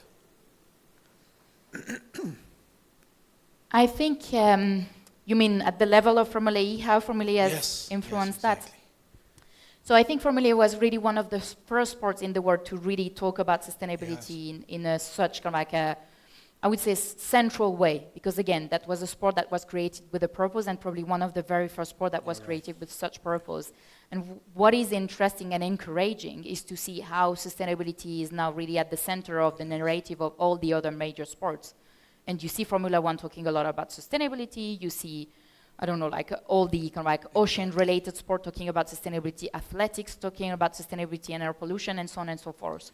So, I mean, I would like to think that it has really kind of like helped to democratize these topics. So you're leading the way through giving a message and making a statement around the world that we need a sustainable future for the environment. We need a sustainable future, but also we need people to understand that living sustainable lifestyle is not something that feels less, it's something that feels more. Yeah. So there's no compromise. We have all the technology in the world to actually live a sustainable lifestyle that is not going to be kind of like making us kind of like go backwards. You can still kind of like fly and travel and so on, but you have to, not you, but the airline companies, they have to use sustainable aviation fuel to decrease the CO2 emissions. Thank you very much. Thank you indeed, Julia. That's all the time we've got for questions for now. Let's have a round of applause for Julia and that presentation. Yes, the baton. Well, thank you again, Julia. And now back to the stage. Thank you very much. Thank you. All right, so we will start our next session. It's a panel discussion. And we'll have it on developing and implementing a successful strategy for rapidly growing sports entities. And while I introduce our final guest, distinguished guest here, we will be setting up the stage for the next sessions. So our final distinguished guest and speaker here is Al-Ma'moon Ashingiti, the advisor at the Ministry of Sports. Al-Ma'moon is a visionary, astute, passionate leader, result-oriented senior management executive with 20 years experience in strategies, development and implementation, and extensive business development, sales, marketing in most renowned companies, semi-government entities like P&G, PepsiCo, Emaar, Dar al-Arkan, and Dubai Holding. Between 2012 and 2016, Al-Ma'moon led the work to support the Olympic Committee and several sports federations by consulting on the national sports strategy, mass participation strategy, and elite sports strategy. He worked closely to support the athletics, judo, taekwondo, and football federation in the kingdom as a strategy development consultant. He also consulted private sports and wellness investors in feasibility studies, design management, and concept development. In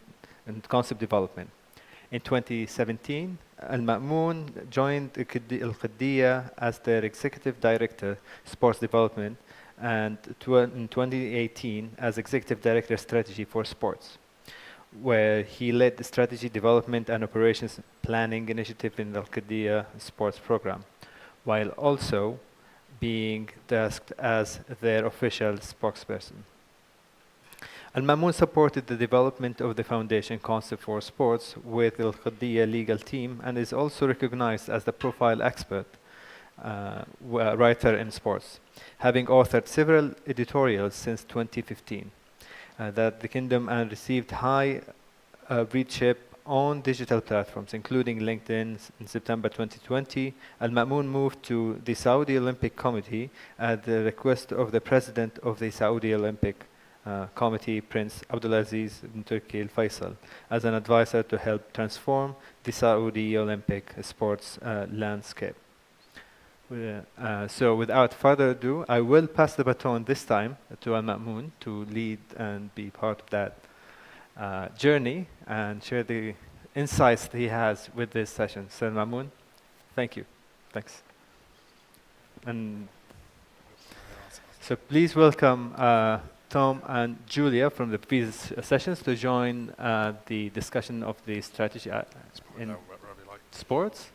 And our moderator is Cameron, who will be leading the conversation. So please welcome our speakers stage. Thanks. Welcome Al-Ma'moon to the stage. Welcome back, of course, Alex and Julia. We have a really fantastic range of backgrounds here, really different experiences and histories. But one of the things that you all have in common is growing amazing properties and how to develop things in an interesting and innovative and effective way. And I just want to start by sort of delving a little bit into each one of those individual backgrounds. Al-Ma'moon is our newcomer on the stage. I'm going to start with you, of course. We had a little bit of coverage there from Mohammed. Could you tell us a little bit more about your background in sport? Anything you feel he didn't cover to give us a rounded picture of who we've got on stage here? I think, can you hear me? Yeah, I think Mohammed covered a lot, so I don't know what to say. But I can talk about challenges of developing strategies that I witnessed myself while developing a strategy. Between 2012 and 2016, I worked on developing the national school sports strategy, which at that time was the first national strategy being developed. And I realized after having submitted the nice thick document and start implementation, that's a whole different ballgame. Implementing a strategy and developing a strategy are very different, you know.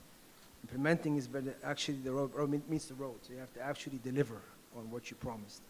And that, I realized there's a big gap between both. And working on other strategies within the sports environment, I realized that it's an ongoing thing, basically. So that's my experience on implementation of strategies. We'll come on to that a little bit later about some of the key considerations and what to avoid when implementing a successful growth strategy. But before we do, Alex, now working in esports, but of course with a background in the more traditional stick and ball sports, those sort of lessons early on must have been crucial in developing the brand building and revenue generation aspects of the ESL Pro League. What have been the key learnings you'd say have been key to bring from the world of stick and ball sports to the world of esports? And conversely, what have been the learnings from the world of esports that you maybe wish you had known to, back when you were starting off? And feel free to take your time. Big question. Yeah, I was going to say, have we got 2 hours?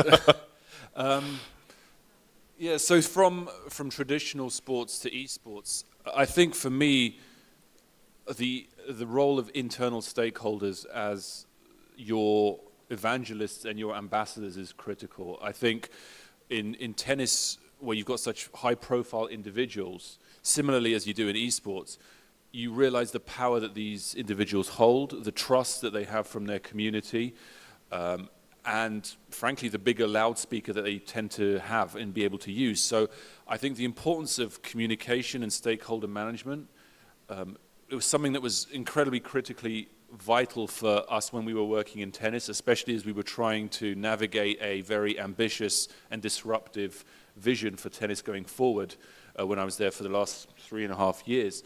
And of course, that kind of ties in very neatly with the power of the athlete, because in esports, the athlete obviously as a consumer-facing part of the product is evident, but we wanted, because I came from a player representative background in tennis, I realized not just the importance of players and athletes, but also the value that they bring and the perspective that they bring. So we instigated a player council as a key component of the governance for the esports league when I came in, to really give an opportunity to showcase and frankly mine the insights that the players have. So for me, I would say the value and the power of the internal stakeholders, primarily the athletes, was something that I really learned from the traditional sports and brought to esports.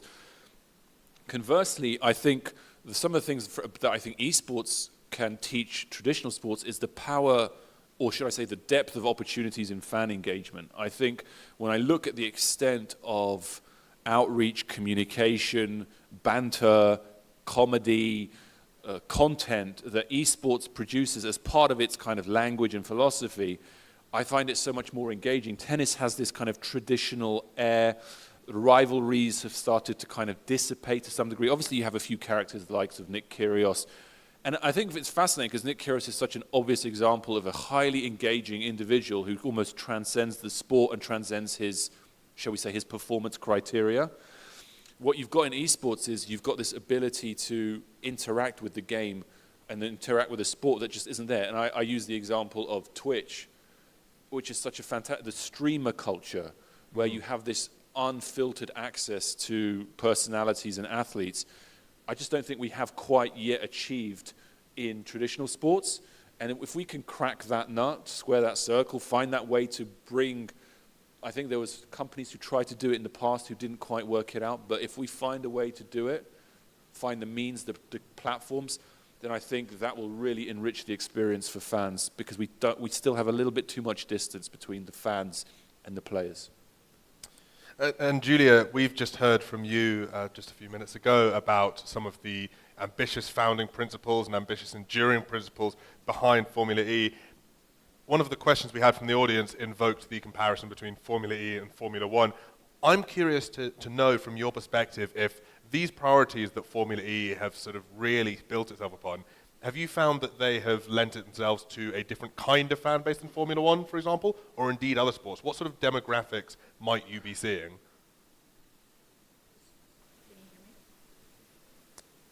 There might be.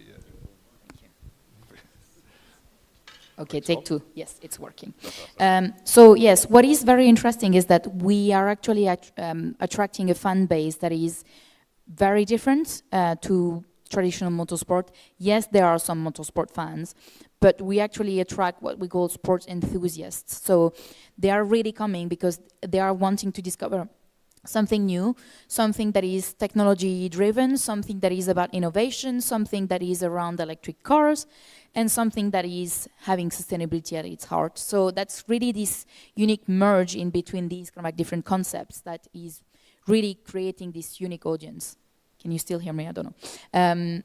And what is very interesting is the audience also is very young. Most of our audience is under 35, so it's literally what we call the Gen Z, all the sports that are really trying to attract new generation. They're dreaming about having kind of like an audience made mostly of Gen Z people. And it's quite gender balanced, which is really positive because, again, traditionally motorsport is not exactly a balanced sport. It's a very man-driven environment, pun intended. All three of you are coming from areas with really explosive growth at the moment. We heard from you, Julia, about how Formula E could be considered the fastest growing sport. Esports, of course, as well, is exploding in popularity year on year. It's unrecognizable from even 5 or 10 years ago. And of course, Al Mamoun, the projects you're working on, as mentioned by Mohammed, are massively gaining speed. But how do you sort of create models to account for these different periods of explosive growth and periods of consistent growth? I'm going to come around to all three of you, but have you ever found an instance where you found yourself maybe unprepared or unequipped for a period of massive growth that sort of leapt upon you? I'm going to start with you, Alex. I'm actually going to go into tennis for this one, actually, because I think tennis was hugely unprepared for the opportunity that it should have been taking advantage of when I was there. It's the 4th most popular sport in the world. Over 1 billion people watch it every year. But it found itself massively undervalued on media rights, massively, I think we did a study where we realized that per viewer of tennis, each viewer of tennis spends about $50 on average, whereas a golf viewer spends $3 on average. And so we found ourselves to be in this enviable position in all the best ways, and yet somehow failing to make that work. And so that was really part of my thinking when we brought in the new leadership under Andrea Gaudenzi. We wanted someone to really realize the opportunities. And the problems we had was we had a lot of vested interests, people who were comfortable where they were. Tennis was not in a crisis. Tennis is not in a crisis. And that's the problem. Once a very smart individual who I treat as a mentor once said, the easiest way to create change is to see a crisis. And if there's no crisis, people are like, well, I mean, we could change, but do we have to? And so I felt like we really did need to, because we really weren't embracing the opportunities. And so Andrea came in, and his vision and his pillars looked at, do we have enough trust between the stakeholders? What do we need to increase this trust between the stakeholders? Do we have a premium product which is truly premium? How far are we away from the Grand Slams? What can we do to close that gap? Because at the moment we have far too many fans who watch Grand Slams and don't care about anything else. How do we get them more interested in Indian Wells, in Shanghai, in Monte Carlo? How do we lock in those dates and those opportunities for those products so they invest in those tournaments? Because at the moment, they don't have a guarantee for a long-term future. Can we give them a guarantee which allows them to invest and improve infrastructure, not just for fans, but also the players? And finally, one thing which I found was really fascinating is aggregation. We had a hugely disparate group of tournaments who really didn't work very closely on a lot of things, whether it's media rights, data rights, ticketing platforms, CRM. It's far too disparate. So one of Andrea's big goals was to kind of bring that all together. So I think that ability to really create that vision of an opportunity, create the concern, because he said, listen, in 10 years' time, we may not be as comfortable as we are today. We're competing against Formula E, we're competing against ice hockey, we're competing against NFL, we're competing against gaming, we're competing against Netflix. Time is the currency, and we've got to be much more dynamic. And so he created that concern, and he created trust, unity, by getting rid. We had a lot of fights about prize money, which created huge distrust. He got rid of that. Now there's trust. When there's unity and trust, we can work together, and that's where we've started to really. Where he does a lot of work around communication, education, and buy-in, and that really has helped us grab the opportunity I think you're alluding to. I really like that point about, sometimes people don't realize there's opportunity unless there's a crisis to show it there. I mean, could you is there any way you could expand on that, sort of, when massive growth comes along, when these projects start picking up speed, have you ever found yourself in a position where it happens too quickly, you don't have the tools in place? Yeah, this is what actually happened with the job at Qiddiya, where we initially started the strategy in 2017, and suddenly you had this influx of initiatives from the government where you had to really adapt and kind of change the direction to ensure you were in line with the national progression. And that was challenging because, again, it deviates on everything. The objectives become larger, the targets become bigger. And that's an example of how growth strategy actually pushed the project to be much, much larger and to work with other projects to ensure we don't have duplication, especially when it comes to the offering that is delivered by Qiddiya. So this is an example of how growth, super growth I would say, impacted basically how Qiddiya Sports eventually finalized their objectives. And moving the conversation to you, Julia, any examples of explosive growth being too explosive? Is such a thing? The reality is that we've been created so recently with such a disruptive concept, because that was really, when Formula E was created, most of the motorsport stakeholders were laughing at us. They were saying that electric vehicles will never be a thing, that even less electric racing would be a thing. Now, obviously, I mean, we emerged out of a crisis, which has forced us to really be disruptive in everything that we were doing and everything that we were delivering as a sport. And I think that has really given us a sort of like competitive advantage in the way we've been really putting our sport together. We were, I mean, the first motorsport to introduce fan boosts, where our fans can actually vote to influence the race results, because they give kind of like an extra power to racing drivers that they have. Or international federation, which is again a big organization that is not exactly, you know, like the most agile type of organization. They were jumping out of their chairs when we were discussing this.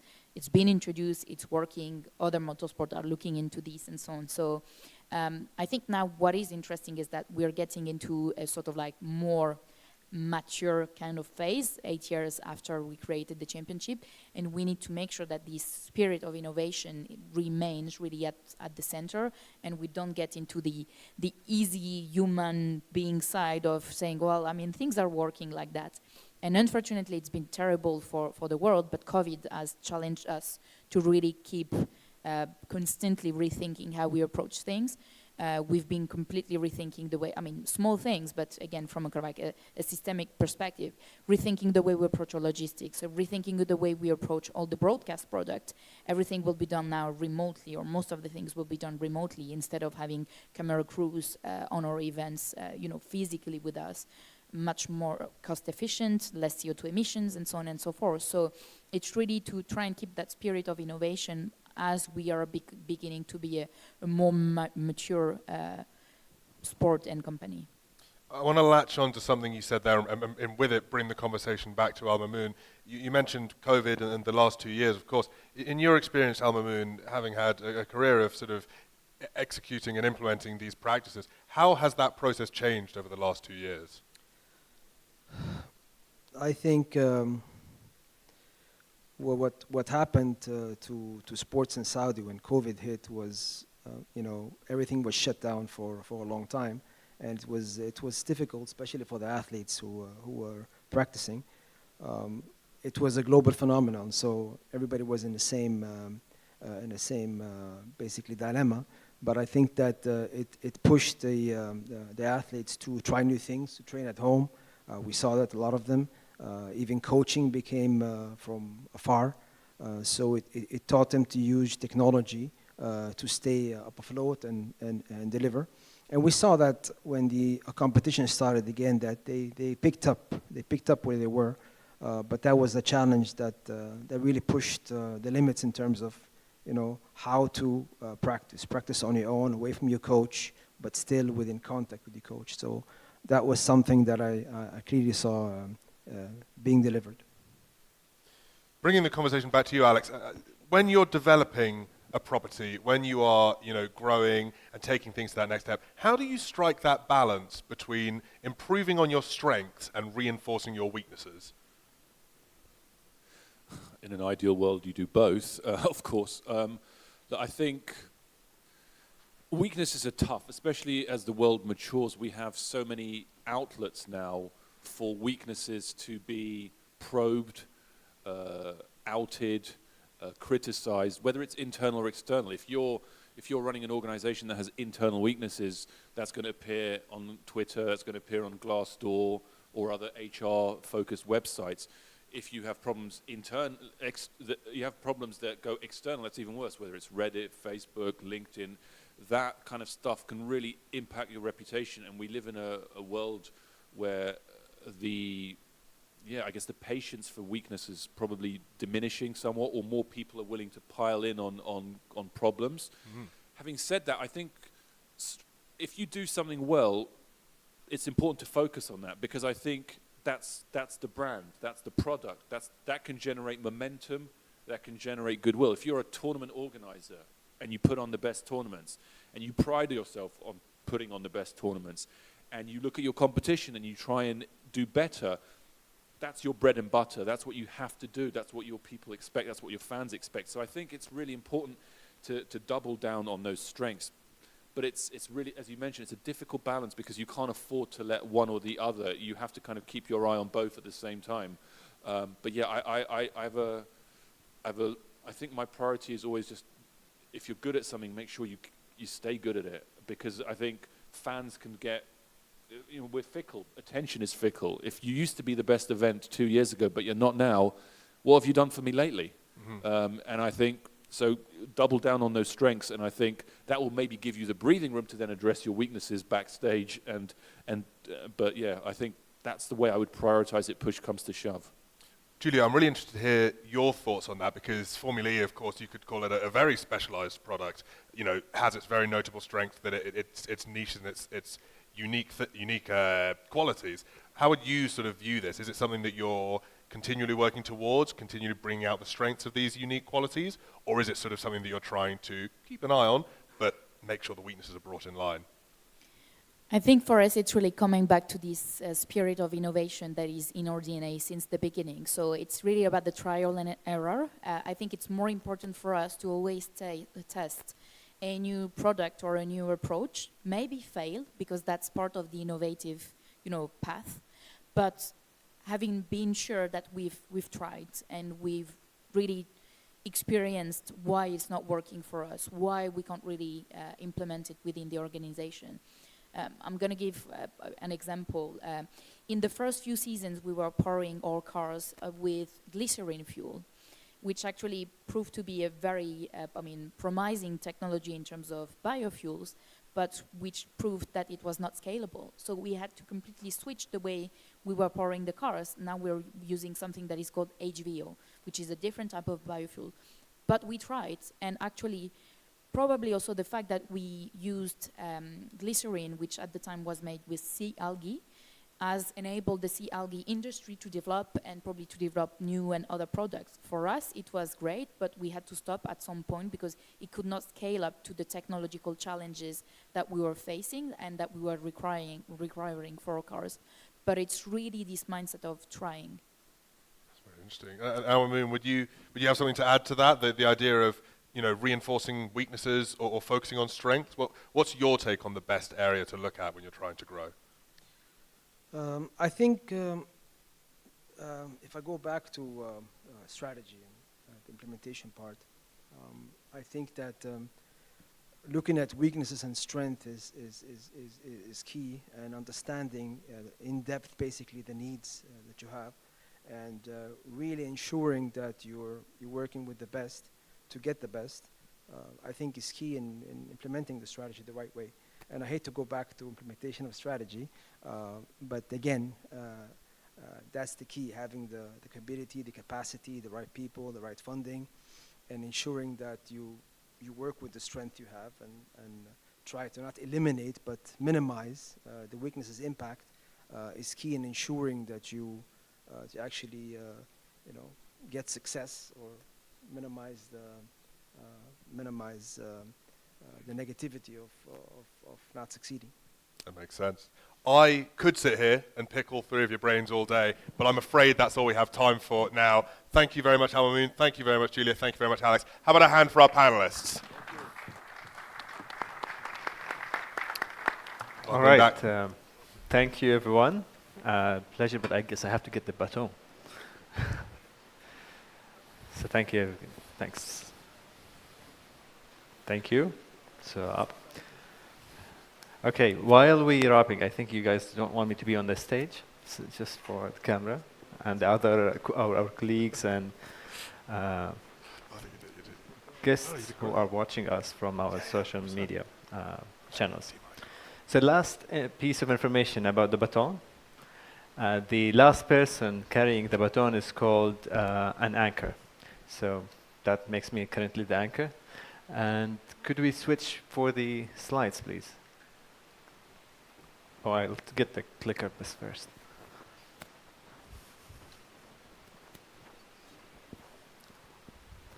Okay. So I hope you guys had a great and inspiring evening today. We really appreciate all the distinguished speakers who inspired us from brain computers, how we apply sports, sustainability, gamifications, digiverse, and talent identification in football clubs and other aspects. It was completely inspiring. It was for me, and I believe for many others. It was a healthy food for thoughts. So I appreciate all that. I also thank to everyone who attended us here today, as well those the 400 attendees on the virtual channels. I believe so. Before we depart, we want to invite you for our next sessions, which will be. Can we go to the other ones, the other view? So we're having 18th of July, Matt Rogan will be a virtual Matt talk, and then on the 16th of August, we have Catherine Bone, she's CEO of Women's Series, and 20th September, Tian Director of Sports at Unity Technology. So we'll continue getting inspired, and switch back there, and we start our music, and I think if this works. So to wrap up here, I will give you an insight that when we started, we asked people to register and ask them, what do you consider yourself? What do you see yourself? Who are you? And for now, we have more than 700 registrants. And at the point or the mark of 600, we asked that question. So we tried to see. And those are the people who registered. And we tried to ask these questions. What are you? Athletes? Legal? Do you work in government? What do you do actually? And this explains that we all here, and what brings us together is that we all sports. We all think believe that we are athletes one way or another. That's something in common. We come from science, technology, food, medicine, sports, business, but we all love sport. And the last things I want to say here that we all here together, and take that word for together. We're gonna change the future of sport. So thank you.